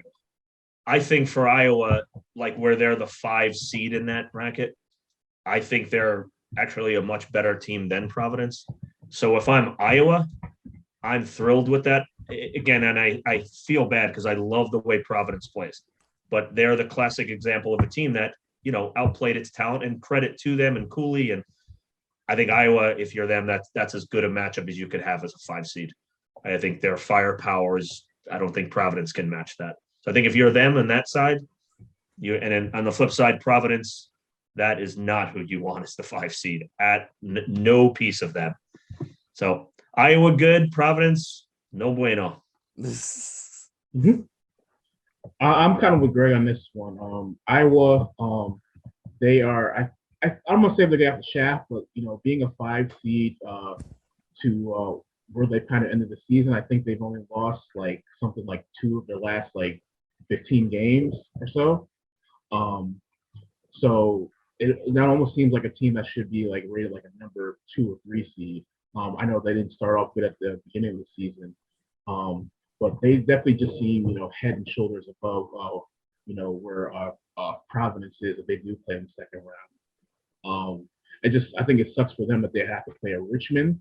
I think that's where you could kind of say where they got kind of hosed, because that 5-12 matchup does seem to have at least one upset every year. But they kind of have it. I think if they get past Richmond, I think they kind of have it easy. With potential matchup against a Kansas or anybody like that. So I think as long as they take care of business, I think they could kind of beat everybody in their way. And they're a very dark horse to get to the Final Four. Yeah, Chad, that's a good point on the Richmond. You're right, and we're talking Providence. That is a Richmond and 5 upperclassmen. Lead guard is a 5th-year senior in Gilliard. Those are the teams that they have experience. They play well down the stretch. That's not a great matchup for them. So a good point on that. But I'm with Chad too. That I think the matchup against Providence, I think they're the significantly more talented team. Well, let's stay on that because I want to talk some upsets next. And of course, 12-5, as Shad noted, is a very popular upset in tourney history. So we'll stick with that matchup. Richmond over Iowa. What are the chances? Chad first. I don't think that's upset right there. Richmond over Iowa. Like I said, Iowa is just one of those very hot teams that have come in lately. They've only lost like 2 games in the past like month and a half after early season struggles. I think they finally just hit their stride. And even though Richmond is a great team out of the A10, I just think Iowa is one of those teams, like I said, that could potentially win this whole thing just based on how they've been playing. If it was Richmond against any other 5 seed, I think I may pick them, but I just don't think they have a shot against Iowa just based on how they've been playing. See, this one's interesting to me because I'm being high on Iowa. I don't like Richmond in that first round, and here's why. Richmond stylistically, if you're going to cause Iowa problems, that is the team that could do it. And the reason I say that, Iowa loves to get up and down the court. They have the highest scoring efficiency in the nation. Richmond is going to play the exact opposite way. They're going to maximize time of possession. They're going to grind the game out. And that falls into, just in the tourney, we've seen this. If Iowa has a day where Keegan Murray's off or they shoot a ton of threes and they don't hit that day, I could see Richmond being that team. So that's why I think from an upset perspective, as much as I like Iowa, I don't think it's outrageous that Richmond could do that because they can grind that game and make it ugly. And if Iowa falls in a hole, you start to panic. And yeah, not an ideal situation for Iowa. Richmond could pose some problems. Next up, let's keep it moving. A school that Greg usually is high on. Houston gets 12 seed UAB. Gentlemen, what are the odds? Greg first. I am high on Houston. That's really it. UAB is a decent team. I think Houston as a 5 seed, I think they're overseeded. So I should say they're too low seeded. I just think that the caliber of play at Houston on both ends, they have bigs. I don't see this one as a glaring upset opportunity. I think Houston takes care of business. If I had to pick an upset, I would say this is it. I think UAB, if you look at them, they played well on the road and neutral courts all year. They're a team that, almost won 30 games that nobody ever talks about. I wouldn't bet money that they're going to win, but I think this is the most likely potential 5-12 seed upset. And then Houston, they're not a big school either. They're not a big powerhouse. So I think this is kind of two evenly matched schools as far as talent, as far as scheduling. And this is, if you just weren't looking at the seeding, I think you would think that they're playing like regular season. You would think this is a good matchup, and they're not as far as apart as the seeding makes them seem like. Next up, keeping it moving. Shad, how about this one, which is a play-in 12, Wyoming and IU? Do either one of them have a chance to pull St. Mary's? I wouldn't bet. I think St. Mary's is, probably out of, the mid majors. They're probably top three mid major schools. As you see, they beat Gonzaga not too long ago. And these other teams would already have to play a game 2 days before in the tournament. And I think a well-rested St. Mary's team, would kind of just blow the doors off either IU or Wyoming. So I actually think this may be, the biggest blowout out of the 5-12 matches. So I'm with you on part of that and going to go contrary on the other. I am with St. Mary's as a very good team. There's no doubt about it. So this isn't to discredit them. I've thought all year in the other matchup, and I'll preface by saying I don't necessarily know if Indiana gets by Wyoming, but I've thought all year watching Indiana, they have to have 8 losses this year. That either they lost in the last possession by 2-3 points, and it's one of those teams you look at and you're like, how is their record this poor? Force them into making this run in the Big Ten. But when they are playing well, you see what they can do. I mean, Iowa, who I'm sky high on, it took about Bohannon bank 3 in to beat them this weekend. So for me, Indiana, again, they deserve the 12th seed from the way they finished games this year. But I do think Indiana in particular, like they're more talented than they had played this year. So I think Indiana offers some severe upset potential in that game because I just think they're better than a 12 seed talent wise. And it seems like the last few weeks they've had some big wins to force themselves into the tourney. So I think they're dangerous. I do. And of course, the final one, Greg, I did not intend for you to have first dibs at this, but it just kind of worked out ever so perfectly. And you even have a nice little story along with it. New Mexico State and your beloved Huskies. Yeah, this is literally in my household a family affair here. No, it's New Mexico State out of the WAC is a team that has knocked on the door so many times of having a big upset. They took Kevin Durant, Texas, to overtime years back. Auburn, when they went to the Final Four, it took an Auburn shot within the last 5 seconds to beat New Mexico State. They were heartbreaking. And I think, if I'm right, backing up one of the San Diego State squads, it might have been with Kawhi. They did the same thing. Kawhi Leonard. They brought them to overtime. So this team's had painful losses in the tourney. The problem is my brother's beloved alma mater. I don't think they're as good this year. And like they lost, I believe it was to Chicago State the other night, and the WAC is not a great conference. I think for them, and although I can't root against my Huskies, I just don't think they're as good as they've been in the past. So as much as it pains me, number one, this matchup, I think Connecticut's athleticism, and not being biased in this, I just think it's too much. I think Sonogo, Jackson, I think it's too much for New Mexico to handle. So I don't see this one happening. I think the Huskies prevail. All right, Shad, as I recall, historically, you hate UConn. So have at it. I do hate UConn, but I'm not going to be biased right now. I think UConn perhaps might be the most underrated team in the country, to tell you the truth. The record doesn't indicate, how good they are. They, if you watch this weekend, they played Villanova, a top seed, very tough on a neutral court. And it looks like UConn, they were down, the past few years, ever since, Ali, kind of left. They haven't been like UConn of old, but I think they're on the way up of trying to getting in there again as they were back in the day. I don't know too much about New Mexico State. I'm just gonna pretty much say that I watch UConn. UConn looks like one of those teams that's on the up and up.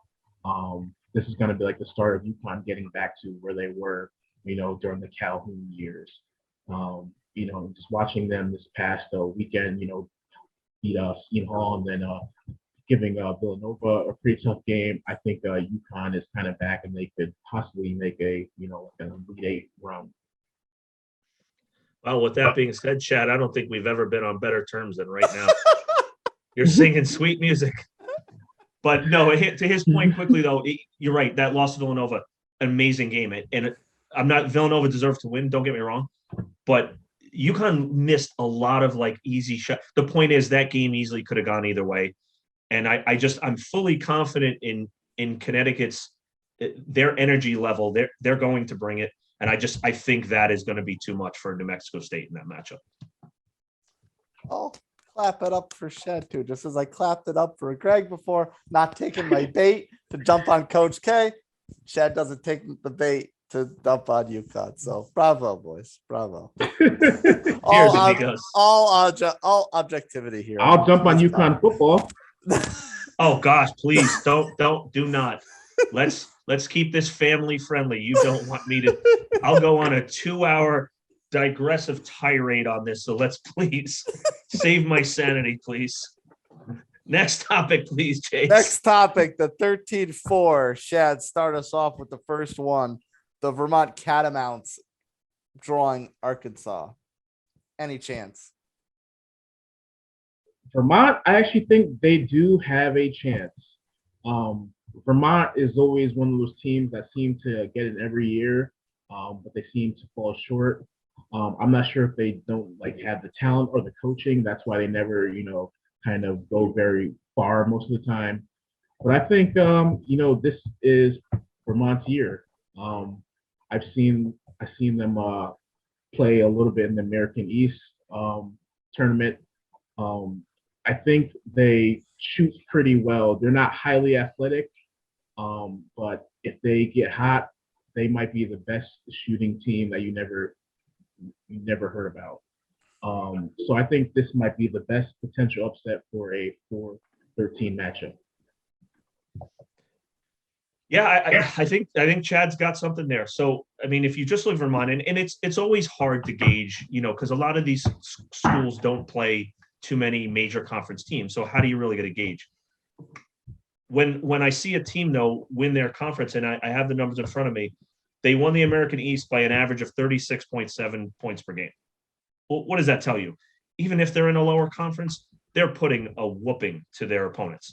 So I mean, if you're able to do that, period, in Division I basketball, you obviously have some talent. So and they have, I mean, they can shoot the ball, they can score. Arkansas is really good, but on the same token, again, this is a team that it's a upperclassman laden squad. I mean, yeah, they have a fighting shot here, no doubt. They do. I believe they're, and one other thing, They're, I think, 22-1 since December. I mean, whoever your competitions or not, you're winning games, right? You know how to play the right way. So yeah, I give them a shot. I'm with Chad on that. Keeping it moving, Greg. As if I read between the lines from earlier, I think you are a little surprised at the seeding that UCLA got. So, and they should have been a little higher. Again, reading between the tea leaves. So, Akron, do they have a shot? Or are they gonna get wiped? Tough one. I think Akron's a decent team. But what I will say is I think you're catching UCLA at the wrong time. UCLA a month ago, take the loss aside to Arizona, they didn't shoot well in the second half Saturday night. I think you're catching UCLA at the wrong time. They're getting healthier. They seem to be rounding into that form of last year. So I just think, and again, they're more experienced. They have that tourney experience from last year. If they're in a knuckler, I don't see them panicking. So I just, for that reason, I think UCLA takes care of business there. I also think UCLA takes care of business. I think that UCLA just has better talent. I think they have maybe the best player, not, I guess, talked about for the Naismith Award and a Jusang. So I just think the talent disparity is just way too much between Akron and UCLA. UCLA has been playing great. They played Arizona right down to the very end of that game, the Pac-12 championship game. So I just expect them to kind of go by Akron. Chattanooga, kind of oh, by the way, here they are. And if I'm reading between the tea leaves before, you brought up Illinois, I'm assuming you might be a little high on them. Any chances Chattanooga pulls an upset on the Illini? I just don't think they got anybody to guard Coburn.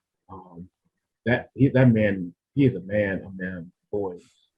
I'm not sure if he's that skilled, but just his sure size. He looks like Shaq in a way. So I'm just not sure if they could kind of deal with Illinois size. But I don't know too much about them. But I've seen Illinois, and I'm surprised that they aren't like number one, number two type seed, just based on what I've seen them earlier in the year. I just think they kind of underachieve, but I think this is their time to kind of step up to the plate, and I don't think they're going to get upset. I'm going to be the contrarian here. I'm all aboard the Chattanooga choo-choo train on this one. Yes, I am. Holy cow! I've had this feeling about Illinois all year. I've waited all year to see them. To Shad's point, that they've been. I've thought all year there's another level they have, and I don't feel they've ever got to it. And now that we're at the end of the season here, I'm not as high on Illinois as I would have thought going into the year. And the Chattanooga squad, if you've seen them, they're actually pretty darn good. They have Malachi Smith, who's their lead guard. He's probably one of the best like mid-major guys and him alone, like he can do some things for that team. So if you have a lead guard who can, who basically can take over a game, which I think they do, I really do give them a fighting chance. Like I actually probably will pick Chattanooga to beat Illinois because I feel like something's been missing for Illinois all year, and I don't see that. Like, if I agree with Shad, Coburn's going to be a problem for them. But again, I feel there's ways in a one-game tourney to kind of game plan around that. So I'm going to go Chattanooga, riding the moccasins. Holy cow. Yep. All right, Greg, keeping it moving. You've been high on Providence in the past. Does South Dakota State have any chance to knock them off? This is weird. So I feel like when we brought in earlier the seeding where I think there was mistakes, I think the 13 seeds in a lot of these cases are better than the 12s. So South Dakota State 100% has a chance. And the only one stat you need to know, they're the highest three-point shooting percentage team in the country, for efficiency-wise. Any team in that type of format can win a game in a one-game tournament. Providence, again, I mean, you give credit to them. Cooley's a good coach. But yeah, I mean, again, if you have a team like that with that match offensive firepower, you get hot for the right day. Providence is not prolific offensively. I think South Dakota is a very live dog in this one. I think they can, and I actually do think they will win that game. I do. I'm kind of 50-50 on this, but I think I'm gonna go with Providence. I haven't seen Providence a whole lot this year, but the times I did see them, I've seen them play, Villanova very tough. I know they lost to them both times, but it went down, to the last couple of minutes of the game. I just think if they could be, the Providence that's scrappy, plays well in these close games against larger schools, I think they could handle a team like a South Dakota State in the tournament. I'm not saying they're going to win large, but I can see them winning by, probably like 8 points or so. All right, Shad, keep it. Oh. That's South Dakota State banging some threes. That's what that is. All right, Shad, keep it moving into the 11-6s. Much more even seating. Another play-in matchup for the 11s. Rutgers, who we've already talked about a little bit, and Notre Dame. Where'd Notre Dame come from? And they got Bama. Do either of them, one or the other, have a legit shot to upset Bama? Yes. Oh. And I think it's going to be Rutgers. Oh! Whoa, okay. Did you spend 10 minutes taking a dump on Rutgers' chest before? Who, me? Yeah.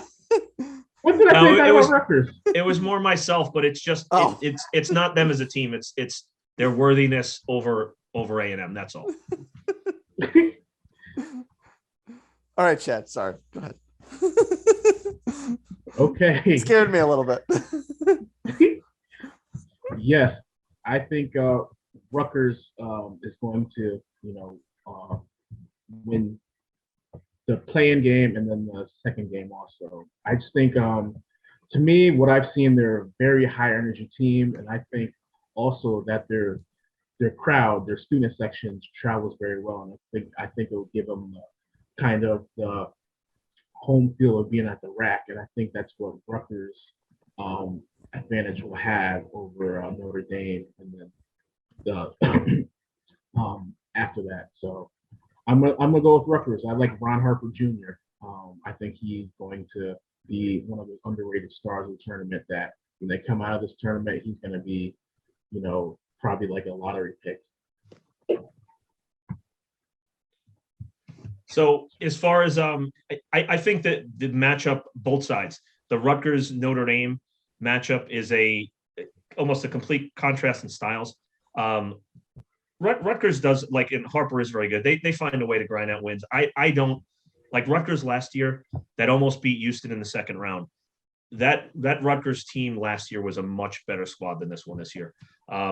Notre Dame is interesting. So Notre Dame, they're like a tale of Jekyll and Hyde team. To be honest, here's where this one's tough for me. Notre Dame is very erratic themselves, but I do love, if you've gotten a chance to see Blake Wesley, he's probably going to be a lottery pick at some point. He's a really, really good player. So I'm going to give a slight edge to Notre Dame. And again, that's a tough game, but Alabama is completely mercurial. They shoot up 53 pointers a game. It feels like the days they hit, they're unbeatable. The days they're not, they easily could lose to either one of those teams who comes out. So back to that point, could the 6 seed Alabama lose to either one of them? I think the answer is yes. I would pick Bama, but either one that gets out could beat Alabama. All right, keep it moving. Greg, you get to kick off the next one. I'm thinking this is, based on our previous discussion, this is probably not going to be a very contentious argument. Does Vatek have any chance against Texas? Yeah, I think they do. I mean, I would pick Texas, their overall body of work, their talent level. I love Butch Beard, even though it's first year. I love him as a coach. But no, Vatek, I mean, if you can go ahead and you beat Carolina and you beat Duke, sure. I mean, they definitely can win that game. I feel like Texas has a more consistent body of work. And I think defensively, Texas will cause them more problems than they faced in the ACC tournament. So I will pick Texas, but Virginia Tech is same thing, is a very live dog and has the potential to win that game. But I do think Texas, their defense will be the difference, and that's where the ACC I felt was lacking this year. I could kind of see this being upset. I'm kind of torn. I'm at to flip a coin. Texas is struggling. I think they lost their last 3 games. They lost. I'm sorry, not the last 2 games. The last 2 regular season games, and then they lost in the championship against TCU. So that's pretty much like they lost 3 of the last 5 games. Virginia Tech, like I said, they're hot. I don't know if it's one of those teams that kind of peaked too early. Because they had to play kind of lights out down the stretch to even make it into the tournament. But we've seen this before. We've seen a team like UConn years ago where, they had to go on this hot run to even get in the tournament, and then they end up winning it. I'm not saying they're going to be like that, but it could be like that could have just flipped the switch for them, and now they're going to, win a couple games in the NCAA tournament. I'm going to go with Texas just because, Virginia Tech, I think I'm leaning towards more that they kind of peaked in the ACC tournament by beating teams like Duke and North Carolina and going on that run to make it to the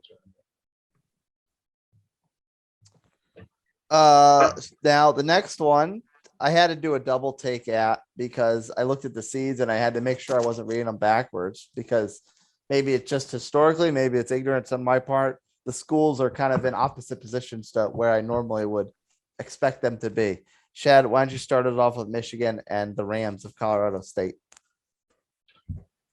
Whew. I'm kind of torn on this too. I think Michigan just might have too many distractions. That's what kind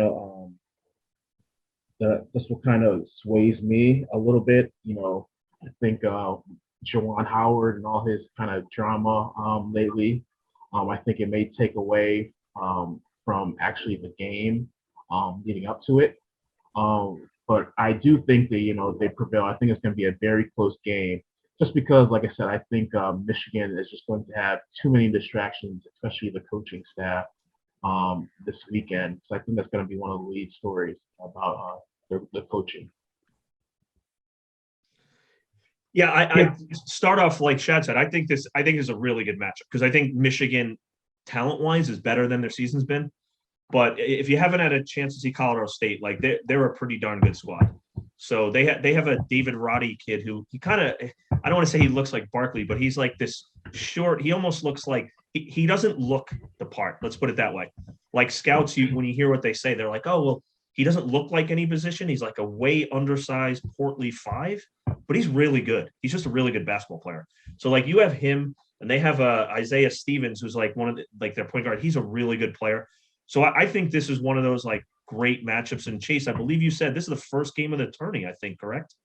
Yeah, that's a great way to kick off this tourney. I think that it's going to be an excellent game. I'm going to give an edge to Colorado State. I just think, the coaching thing is a little bit of a factor. I think Colorado State, underrated. Mountain West been great, but an excellent game. I'll give the slight edge to Colorado State. All right, close out this discussion with the last 11-6 matchup. That is the Cyclones, Iowa State. Do they have a chance against the LSU Tigers? Yeah, Tigers. This game is a mess to me, main reason right off the bat. So LSU, who played a nice season in the SEC, came on strong. They just fired their coach. So Will Wade, he got fired because of NCAA infractions. So right off the bat, there's 2 main issues to me. They're not great offensively at all. They fired their coach. On the flip side, Iowa State, who I'm a fan of the Cyclones, but if you've watched them lately, they've literally played 2 games in the last, I believe, 5 or 6. They scored in the 30s. Let me reiterate that. They scored in the 30s. So this team gets after it defensively. But their offense sometimes looks so broke, and it doesn't make sense. They have some talent, but this game is a total mess to me. I'm going to lean LSU. So LSU, funny enough, Eason, their big guy, he comes off the bench because he gets in foul trouble so much. So it makes sense. They try to keep him in the game. I kind of get the feeling like, sometimes that's a rallying point. Like, all right, their coach got canned.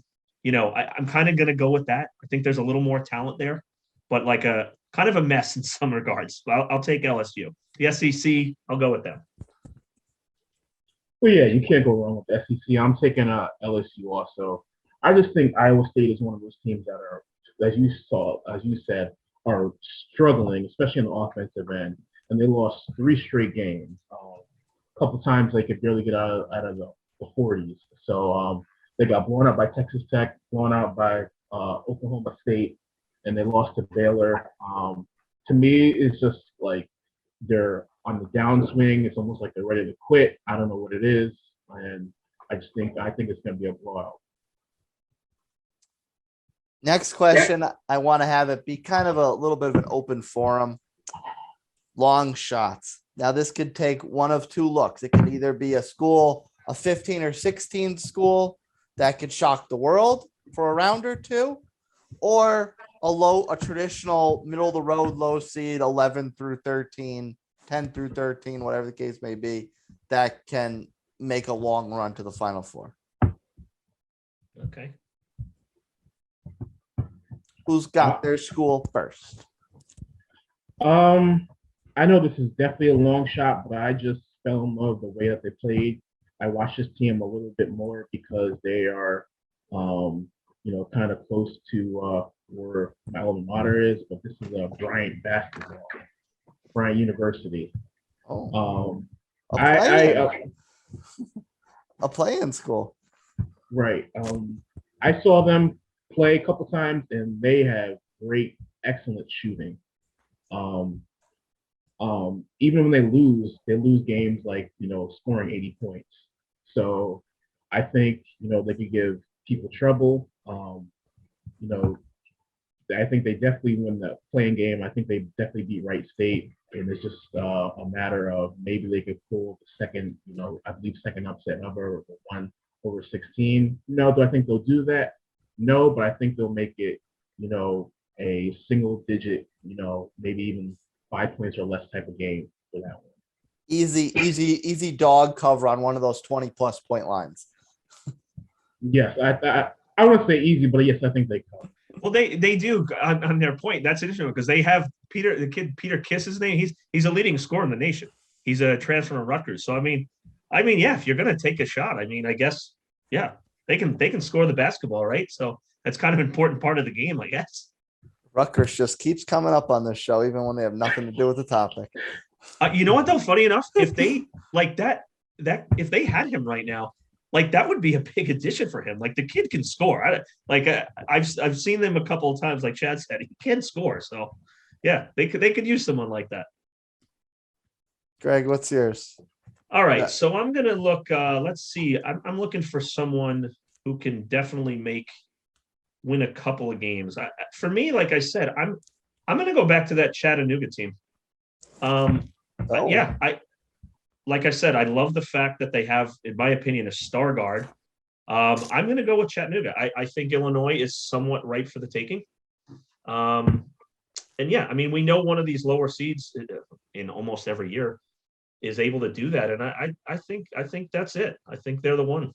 I think they have a good shot at this. Yeah, you might be contradicting yourself a little bit though, because you love Houston. I do, but you know what? Again, I have to. I can pick a team in every part of this every bracket that hey, you know what? Chattanooga's got a shot. Let's go with them. There's a couple more. Chad, who's your next one? As far as my dark horse, I think I kind of said it before, but my long shot, UConn. They're a 5 though.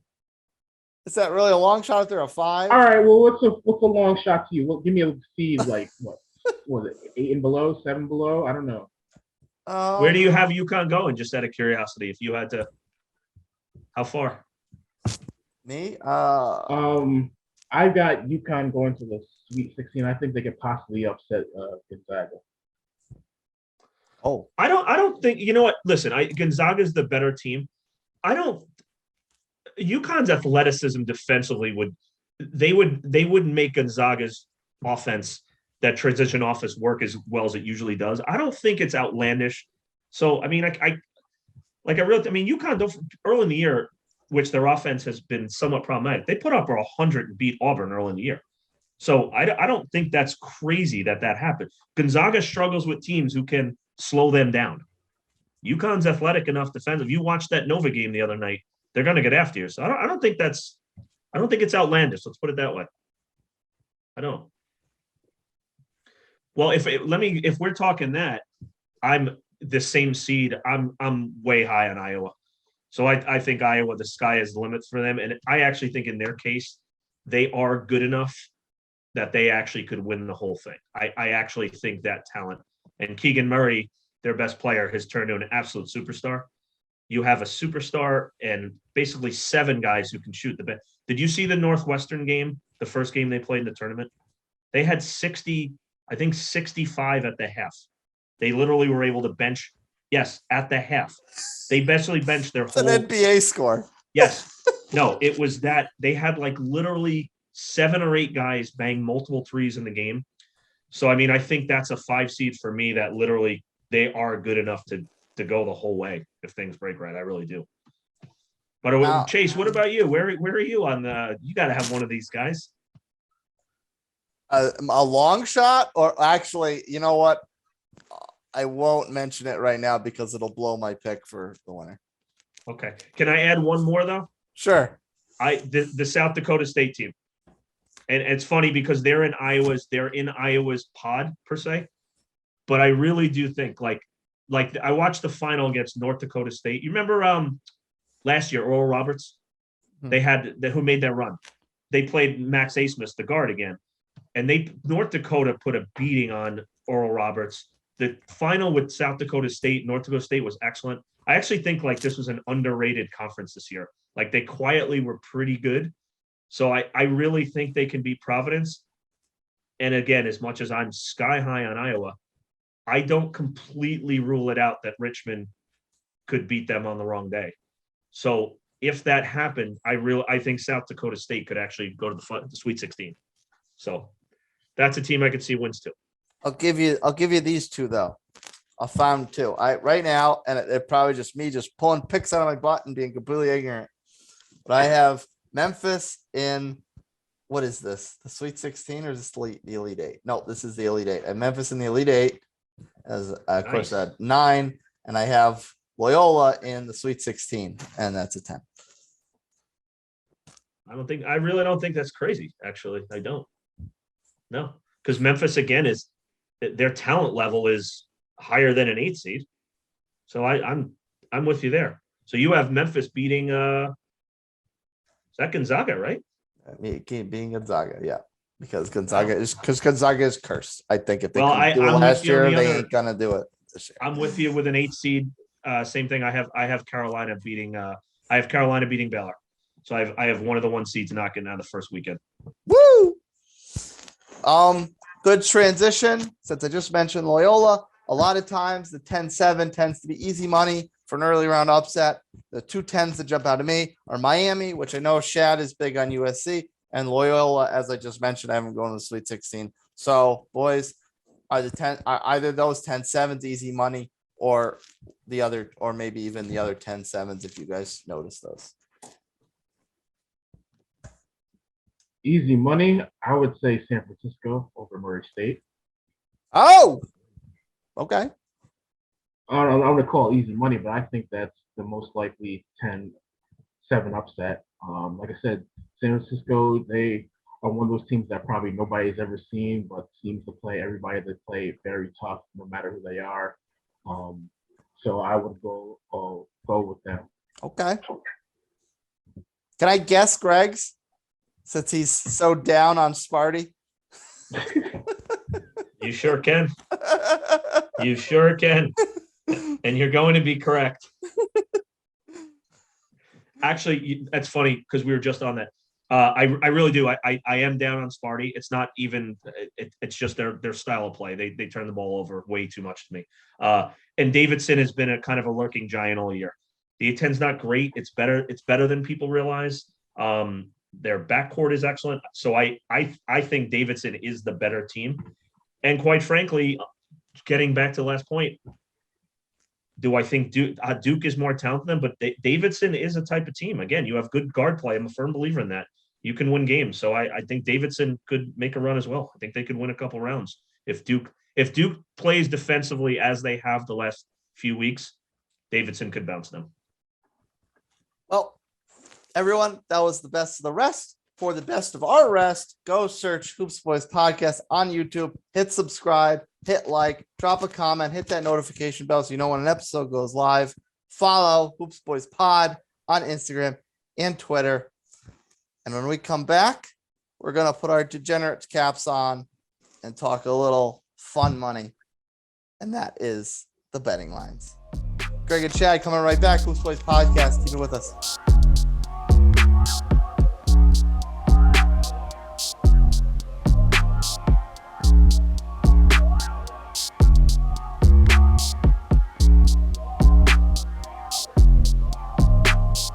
Welcome back. And now let's get a little down and dirty with a fun pastime that is growing ever more legal by the day and month. Betting, gentlemen. Let's have some fun, shall we? So let's go into some bad lines first. These are, of course, money lines and point spreads that stick out like a sore thumb and are like, that doesn't make too much sense. So my first one is a game we just talked about. Colorado State. Michigan's got a lot of issues. Colorado State's the dog in this. They're plus 120. They're plus 120 dog. That could be kind of easy money. Well, something we talked about earlier about this game. Chad, we both said, I think this is a great game. This might sound crazy. If you just even the points here, 2.5 points, I could very easily see this being a 1-2 point game. I really could. So right off the bat, Colorado State like plus 2.5 to me. Yeah, that is good value. And plus 20 is a money line. I agree. I think Colorado State's very good value there. You could lose by a point or two. Yeah, I like that. What do you guys got for a bad line? My bad line, I'm not totally confident, but I think a bad line is to have Bryant as underdog, plus 112. I saw that too, because you just said them a little while ago. I saw that too. They're 2-point underdogs. So, like I said, having the leading scorer in the country, I think is a leg up. And I don't think a lot of people even know where Bryant University is. So I'm gonna roll with them. I would do them money line to win, plus 112. Greg, what you got? What's your first one? All right, so I'm just scrolling now. I'm trying to see something that like a red flag to me. So bear with me as I'm. You know what? This is actually interesting to me. So I respect Loyola Chicago. I'm going to root for them. I have to admit, I feel like Ohio State being the underdog in this game. It's a 1.5. I almost feel like they're being dismissed a little too easily here. We all love Loyola Chicago. We love Sister Jean, myself included. I don't know. I mean, Ohio State still, they have talent, right? Lindell's a big guy. I kind of, that strikes me as, leery on that one. Like, I feel like dismissing Ohio State like they have no shot in this game that would be premature in my mind. So that one kind of sticks out right off the bat. You guys continue as go. That's one down, and we all picked a different one. Excellent.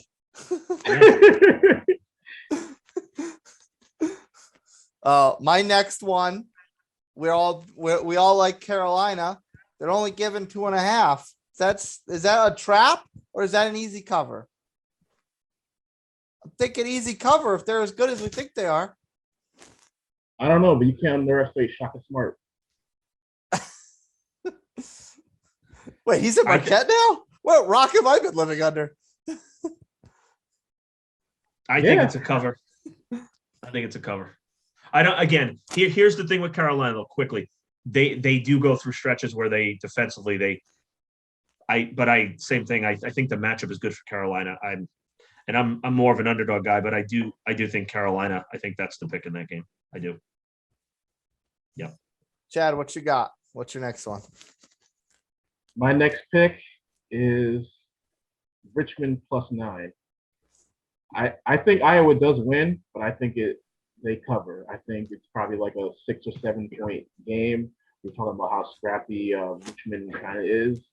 I think if they probably were playing any other, 5 seed, that they would they probably would win. But I think 9 points is a little bit too much for the scrappy Richmond team.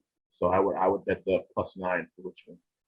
I like that, and it's jumping ahead. It's jumping a couple ahead on my list, but I have that written down too. I'm big on Iowa. I don't think they'll lose, but I think that's a good dog line to taking a loss. Not crazy. Greg, what you got? Something different. I'm back at the same token again, but I find it's Michigan State being a favorite right now to me. I just don't see it. They're laying 1.5 -125 on the money line. I know it's not a crazy line per se, but I think Davidson should actually be the favorite here. Personally, I think David's a much more in control team. That one sticks out to me right now. I'm trying to find a bigger one, but I'll go with that one for now. My next one, and it might be a little sacrilegious to bring up in this company, especially after the show we've had, but it's kind of a lopsided number. What about that 225 money line on New Mexico State? UConn's only given 6.5, I think. Well, you were just touching on my next one, because I think UConn. I'm surprised it's that low. Actually, I don't mean it should be 14, but I think that game creeps into the double digits personally. So I think UConn's actually pretty good value there. I'm surprised they're that low a favorite, to be honest. That's just my take on that one. Shad, do you agree, or are you jumping on another dog, even if it's a dog and a loss? I think it's kind of a pick 'em, but it's still a dog. Rutgers. It's a half point. They're half point underdog. So I would take them in the playing game against Notre Dame.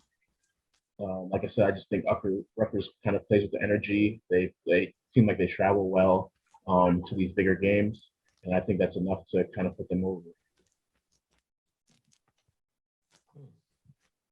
Greg, do you have another one you want to go over? Or are you going to use UConn as a under favorite as that entry? I think that's represented. There's a slight detour here. This is funny. So I'm looking at over unders here, and this is alarmingly low. But if you've watched them play, it's not. San Diego State Creighton over under 119.5. I think it's an under. I do. Wow. I do. I'm serious. Like, San Diego State plays to a grind. Tony Bradley, their guard, he's very good. Their point guard, he's very good. But they don't really have like a second scoring option. I think Creighton has a Klinkbrenner, the big kid in the middle. As much as that sounds crazy, I actually think that game goes under that. I do. San Diego State plays these games in the 50s. Can I double down on your detour? Because you made Sure. me think it's something you guys were said earlier, and you guys made me think to look for one. And this total is actually bigger than the one you just said. You said Iowa State LSU is going to be a mess. I was just going to. And it's you're 124. right. It's bigger than this Creighton game. That may not go over 104. I'm serious. No, you're right. As soon as you said that, I looked and I'm like, oh yeah. Oh, that game has that if you watch that for aesthetics, you might want to stab your eyeballs out at the end of that one. Yeah, that's not going to be pretty. And you know what? Here's another one that's even bigger still. Another game we don't like. Michigan State at Davidson, 140. I think that's too high. I'm seeing lines for me. That's too high. Because here's a funny thing. You would think the opposite. Michigan State is not going to want to, you would totally think, and this is like a surreal world here. Michigan State is, in my opinion, is a team who's going to almost want to slow it down more. Because Davidson's guards can kind of light it up. Yeah, I don't. Yeah, I can't count on Michigan State scoring that many. Yeah, I agree. That looks like another under to me. We're counting on a lot of bad basketball here, boys. Shad, why don't you take the next one? I'll skip. My next one was Richmond, so we already talked on that. What's your next one? Maybe a total? Do you have a total? I didn't do any totals. My next one is San Francisco -1.5. They're actually favored against Florida Favored State, as a even 10. though even though they're lower seed. And like I said, San Francisco, they're tough. Murray State, I don't know much about them, but I don't know, to even be an underdog when you're got the higher seed, that's something that just strikes me as something you have to hit. Yeah. Well, Greg likes Murray State, despite the fact that he thinks they're gonna have a rough shot. Yeah, I hate that matchup because I like both those teams. Like I was hoping you'd have like a San Fran versus I'm just making an example, like an LSU and I like both those teams. That's a tough one for me because I think I was sad when I saw them matched up. That's a tough one. I have one. I have a long shot next, and I don't think they're gonna win, but I still kind of want to know what you guys think of it. Because we're down on Baylor, and Norfolk State's getting 20.5 points. Now, maybe they're probably not going to win, so maybe that 1,600 money line's a little out of the question. But 20.5 is a lot if we're down on Baylor, boys. It is. And you know what? It's like if you did it, if you threw $100 on a game on Maryland, Baltimore County against Virginia, and you threw $5 on the money line, right? It's not crazy because Baylor for injury reasons, and it's just they're not as deep as they once were. It's happened once. I don't think that's outlandish. No. And again, if the spread that high, you can get blasted and cover. They can lose by 18 and you just won some money. Greg, what's your next one? And I hope you don't take my last one. No, I'm trying to find one that's like. Okay, so I'm gonna tie this into like a Hollywood story here. So we've discussed Auburn at length, like how they go through erratic stretches. So here's the interesting part about this. Jacksonville State, this is like made for Hollywood stuff. So I don't know if you followed that conference. Jackson State did not win the conference tournament. Bellarmine won. But Bellarmine can't play in the tourney because it's a 5-year period to jump to D1. Like you're not eligible. It's a stupid rule. Wow. So, Yeah, yes. That's so stupid. I saw So that. I know it is. So Jacksonville State, right? This is just like one of these made for TV things. They didn't win the conference. They didn't even play. I don't even think they played in the conference championship, but they won the regular season. Right. Jacksonville State plus 16.5 against Auburn. Because God knows Auburn loves to take 8 minutes at a time and just start shooting threes like it's the Harlem Globetrotters. So you know what? Jacksonville State, for those reasons, I think that's worth a little play there. Plus 1,000 on the money line. Yeah, it happens. Shad, what's your next one? Do you have a long shot? Long shot money line, long shot point spread. I wouldn't say it's a long shot. I think it's probably an easy thing, but I would, bet Gonzaga on the spread. It's They're plus covered. 23.5. Yeah. I think they blow them out probably by about 40. So I think it's going to be easy cover. I've seen them. I took a look at them pretty much all season on the betting lines, and for this to only be such of a small spread, I've seen them against better talent have smaller spreads or about that same spread. So I think this is probably easy money that they cover. All right, Greg, I want to bring up one because I'm afraid you're going to take it. Okay, you got it. It's not, the numbers aren't really that much of a long shot. The seeding is, and we just talked about it in the previous segment.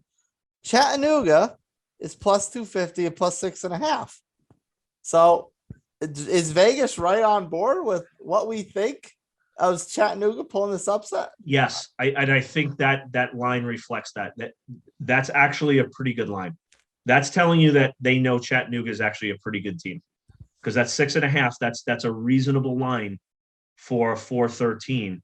I think that is. I think it's just giving respect to Chattanooga, which I actually think in this case the line is kind of accurate. Yeah, I think that's just giving the necessary respect to what the Moccasins have done this year. So I don't think that's. I'm obviously going to be taking the Moccasins, but yes, I think the line is accurate. Yes. Hey, it's quickly. I just there's two right here. The reason I say this, and I love Texas Tech. I've been singing their praises all year, but Texas Tech offensively, they're not a prolific offensive team. They're not. They're giving 14.5 to Montana State. Here's just my take on this. Texas Tech wins games and they're good at it. They can win games in the 60s and 50s. A team who's limited that, I don't want to say limited, but they're not prolific offensively. That's a lot of points to be given up there. So I think right off the bat, like Montana State, like that's a high spread against a team that, doesn't flourish on offense per se, and a plus 900. These games happen, right? So I think for that, and even if I can just one, they're right next to each other. I think Yale against Purdue. Yale's getting 16.5 and a plus 950 money line. Yale's not a horrible spot, and Purdue, yes. Do I think Purdue is a better team? Yes, but they're horrible defensively at times. So to me, a team that can get upset is a team that gives up too many points and lackadaisical. So I think for those are really good value. You take a long shot on those and make a nice penny. Chad, you got any left in the tank? I got one. It's not a long shot, but they are underdog. It's Vermont over Arkansas. I have them plus 172 money line. They're only they're a 5-point underdog, but I think they could win outright just because, like we said earlier, just Vermont in their American East Conference is just head and shoulders above everybody else. Like it's almost seemed like they're like Gonzaga like in their conference. So I think they may come in as a team that people undervalue just because their conference that they're in, the American East. But they might be one of those teams that can make it to like the Sweet 16 just because they just blow out teams throughout the year, and then they probably upset a couple of teams that kind of overlook them just because they don't look overly athletic. They don't stick out as a team that would be a top 5 team in like a big conference, but somebody will undervalue them. I think Arkansas may take them lightly, or just Arkansas just maybe slipping that day, and I think Vermont can pull the upset. So that would be kind of my underdog pick for a money line. Chad, you've been big on the catamounts on this show. I like it. Greg, you got any left in the tank? I think I'm, as I said, it's kind of our first look at these.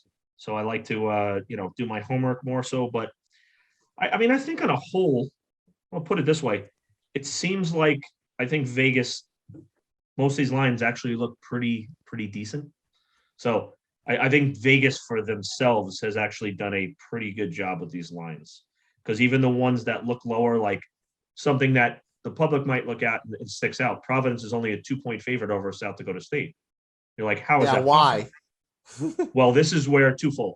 Number one, again, as I said about South Dakota State, they're the number 1 3-point shooting team in the entire nation. And if you watch them play, it's not like their level of competition at the top of that conference was not horrible. So the analytics love South Dakota State, and Providence, and I hate it because I root for Providence. I love Ed Cooley. I think Vegas is right on that. They've overachieved. And I don't think anyone really at this point thinks Providence is as good as that seed. Yes, they deserve to have it based off their record, but I actually don't think that's a crazy line. Like, I really don't. So an interesting one, but I think Vegas actually got that one right. I don't have any of these left in the can, but we spent a lot of time picking under, so I want to look for an over. We talked about Carolina a little bit on the money line. That was one of mine. How about an over Carolina Marquette? Explosive offense. Marquette as maybe a little bit magic. Are they gonna blow past 150? I think so. Because I think even Marquette, their style of play, they're more of offensive. I could definitely see that game being played in the, call it I don't know, an 80. Yeah, I could easily see that being an over. Yes, I would actually expect Carolina to score in the 80s on that. So, yeah, I could go over that. It's a high number, though, mind you. It is a very high number, but I don't think either team per se is going to be trying to slow the pace in that one. I don't see that. No. Now, a lot of Chad, you got one more. No, I was gonna say if I had to choose, I would choose the over for that one. Yeah. Also. Moving on to our next topic. Parlays are a little fun because money lines and spreads allow you to only sweat your ass off one game at a time. Parlays allow you to sweat your ass off 2 or 3 at a time, or 4 or 5. Some people really go nuts. So, I mean, if you guys want to take all top seeds, you're more than welcome. But I mean, I wanted to have a little fun with this and pick some like kind of middle of the road seeds, so it's a little bit more high stakes, if you will. Who wants to reveal their parlay first? I'll go first. Mine kind of starts with the play-in games. I talked about them before, Bryant and Rutgers money line. Those are my first 2. Then I got UCLA -14. And then I have Tennessee -17. And then I have San Francisco -1.5. Okay. So betting $10 would win you $270 if that did hit.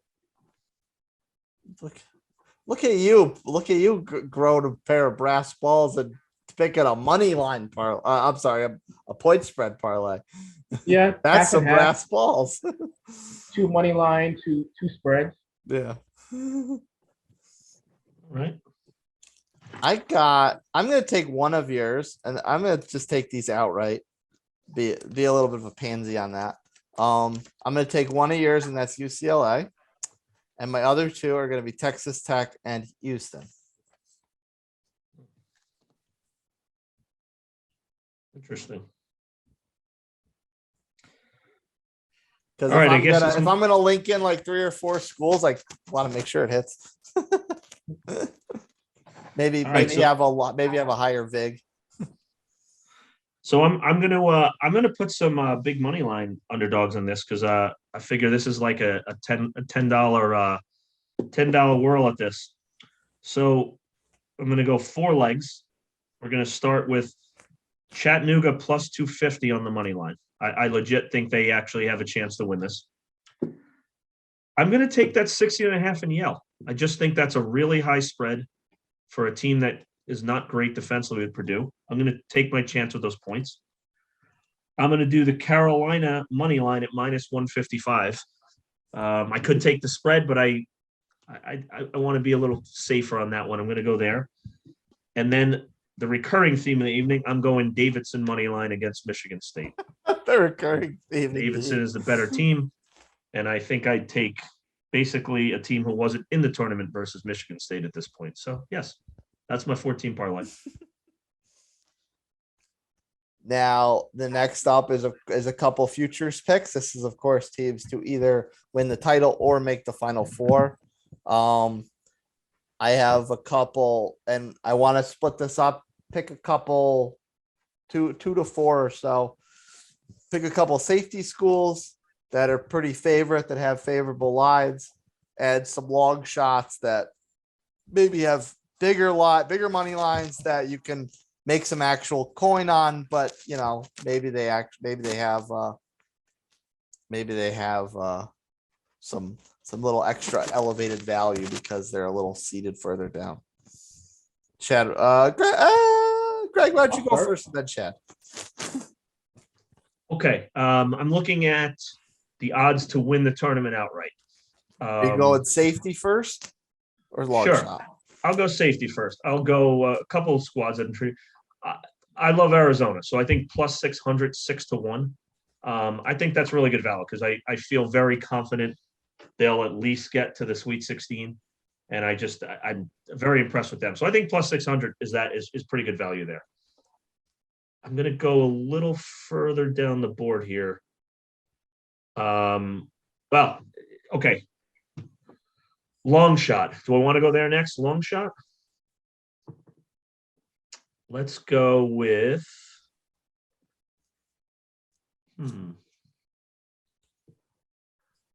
I don't know. I don't know if you terms a long shot, but I'm going to go with Iowa plus 2,200. I mean, I think if you've seen Iowa play at all the last 2 months, there's nobody I've seen in the country they cannot play with. And on most nights, they're going to have the best player in the court with Keegan Murray. Plus 2,200 to me, that stands out. And then just quickly with those, I have, same thing, Tennessee at plus 1,400. I mean, that team's they just won the SEC tournament. They're a nasty defense. They have a very good young backcourt. I think those teams, and let me throw UCA in at plus 1,800. So 4 teams. Those are my 4. Those are my picks. Shad. All right. I mean, these necessarily don't match up the bracket that I made, but if I had to choose a safety championship pick, I would definitely go Gonzaga plus 300. I know they have the biggest odds, but I also think they probably have the easiest road to get to the Final Four, maybe even the national championship. My kind of middle of the road dark horse, I'm going with Auburn plus 1,600.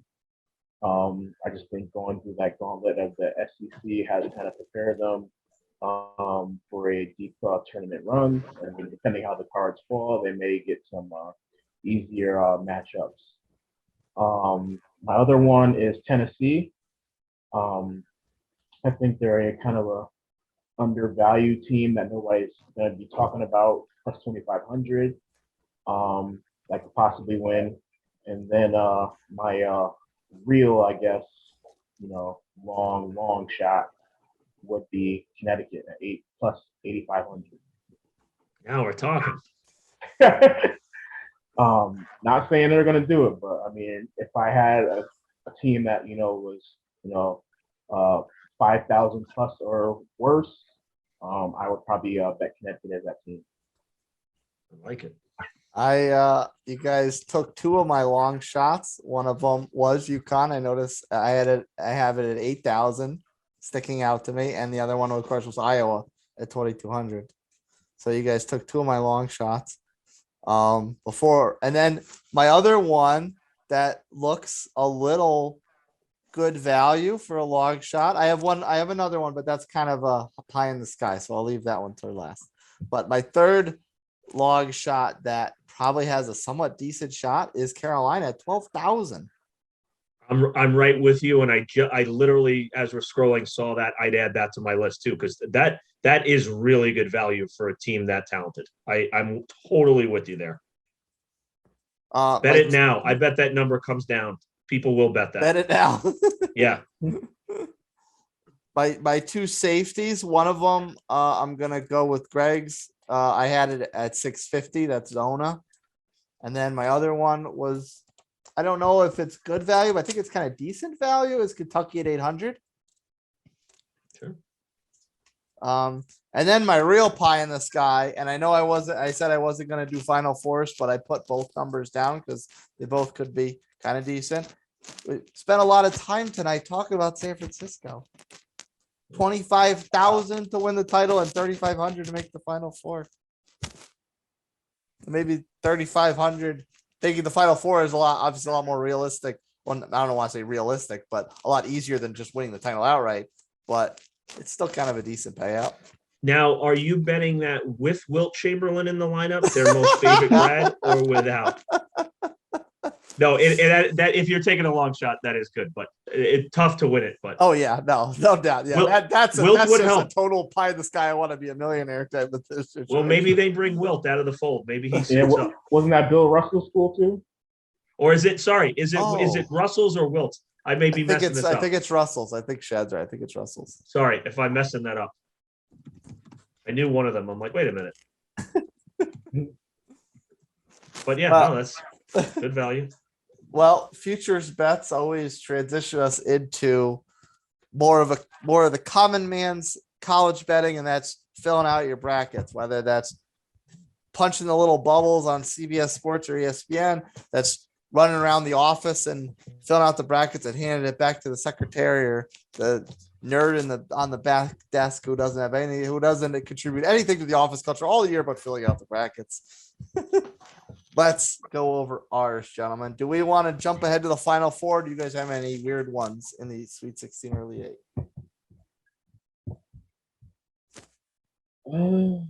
Chad, what's your weird ones? Do you have any weird ones before we get to the final four? My weird one, Sweet 16, I have Rutgers. Oh, wow. Another weird one. I believe I have LSU in the Elite Eight. And also Iowa in the Elite Eight. You consider Iowa a weird one? Oh, never mind. I'll take it back then. LSU is definitely a weird one. No, I'm sorry. I just have them in the Sweet 16. Sorry. Greg, what you got? What's your weird ones? Before Final Four. Before the Final Four. Yep. Okay. I'm going to pick Vermont to beat Arkansas. I think Vermont. I really think Vermont. Like we were saying earlier, they win that many games by that amount of a spread. I'm going to take Vermont to win a game. I will go. I actually feel pretty confident they get through. I think Carolina knocks out Baylor, so I think Carolina makes it the Sweet 16, knocks out the 1 seed. Other than that, I'm loving some of these low seeds. I like Colgate with a shot to beat Wisconsin. South Dakota State, which again I don't really think is a big upset. I think they beat Providence. So those would be my and Chattanooga over Illinois. So I'm buying these 13 seeds this year. Not the 12s this year. We're gonna change it up and go 13s. Lucky number 13. Yep. Mine, I think as I'm looking at, well, actually this one I might wind up changing because after our previous discussion, it's a little makes me think a little funky. And that I had originally had Iowa State in the regional final, and I don't know if I'm so comfortable with that one. And then the other one is one I tipped my hat to before, and that's Memphis in the Elite Eight. Yeah, high upside over there. All right, final four. You guys are the guests. Do you want mine first or do you want mine last? I'll go first. Okay. I'm not sure how likely this is going to happen. I'm not sure if this ever has happened before, but I have 3 SEC teams in the Final Four. Wow. On one side, I have Gonzaga against Kentucky. On the other side, I have Tennessee versus Auburn. Oh. And Auburn shaking off all the nails of them. Yeah. And then for the national championship, I have Gonzaga and Tennessee, and then I have Gonzaga winning it all. Okay. So I look at my bracket here. I'm going to ride the chalk with Gonzaga in the West. I think the lower half of that bracket, I'd like to almost pick against them, but I think they get through. The lower half of that, the East, is the one I struggled with. So it comes down to Kentucky and UCLA for me. But I thought of something that is a big tenet of success in my mind. I love the fact that UCLA went through this last year. There's more experience. They're older, whereas I think Kentucky, their upside talent is higher. I could see them getting out of sorts in a game. So I'm actually going to go with UCLA to get out of that bracket. In the South, I love Arizona. As I said earlier, I love how they play. They distribute the ball better than anyone. They have size, a lottery pick. I love Arizona. I have them going. And in the Midwest, the team I've been so high on for 2 months, I'm going Iowa. I think Iowa, the sky's the limit. I think they're not really a 5 seed. They're probably in reality a 3. I think Iowa gets out. Then in the semifinals, I'm going to take Arizona over Iowa. As much as I love Iowa, I think they're defensively, I think they'll have a tough time keeping up with Arizona. The other side is tough. Gonzaga, UCLA. I'm going to be a little bold here. I think I'm buying the UCLA squad, and for this one, I mean, it took a 3 from Suggs at half court last year to beat them in the Final Four game. I feel like UCLA. I mean, if you need more motivation than that, so I'm actually going to go on a little bit of limb here. I'm going to take UCLA to make the final against Arizona, going an all Pac-12 final, Pac-12, and I'm going to take Arizona to take it down. Okay. I'm gonna go with representation from 4 different conferences. Yes, conferences. We go with Texas Tech, North Carolina, Tennessee, and Iowa. And I Nice. will go with Carolina over Texas Tech. I will go with Iowa over Tennessee. And I think I will ride the Hawkeyes to the championship. Wow. Wow, very nice. Not crazy. Good. I didn't know if I was gonna cause some debate and have you guys tell me I'm I didn't stupid. realize for me though. I should have done my picks in Bill Walton voice. The Conference of Champions. That's who I have winning this. I just made Bill Walton really happy. Wow. So Yeah. nobody believes Gonzaga get over that hump finally, except me. I just after last year, I don't know. I just think last year was their shot and they blew it at the end. It's weird. They're an excellent team. Maybe it's just bias from last year a little bit, but I do feel this. Like Suggs to me was a huge factor at point guard, and I know how good Holmgren is, but like the St. Mary's game, when they beat them a few weeks ago, like I just think in a tournament game when they're out of, I could see them getting muscled up again. I can, and so I listen. I'm not shocked if Gonzaga wins it by any stretch of imagination. I'm kind of with Chase on that. I kind of feel like last year was their best team. I don't think this one is as good. So I'm going Arizona Wildcats. Yeah, and I don't know. I just part of me can't get the aspect of a fix out of my mind, and everyone's on Arizona, and I just can't. I just can't ride them. Yeah. The one thing, as I said, I do worry about the point guard Kriisa. I don't think let me add one thing. If he's not able to play the later this tournament, like I think they'd get by the first weekend without him.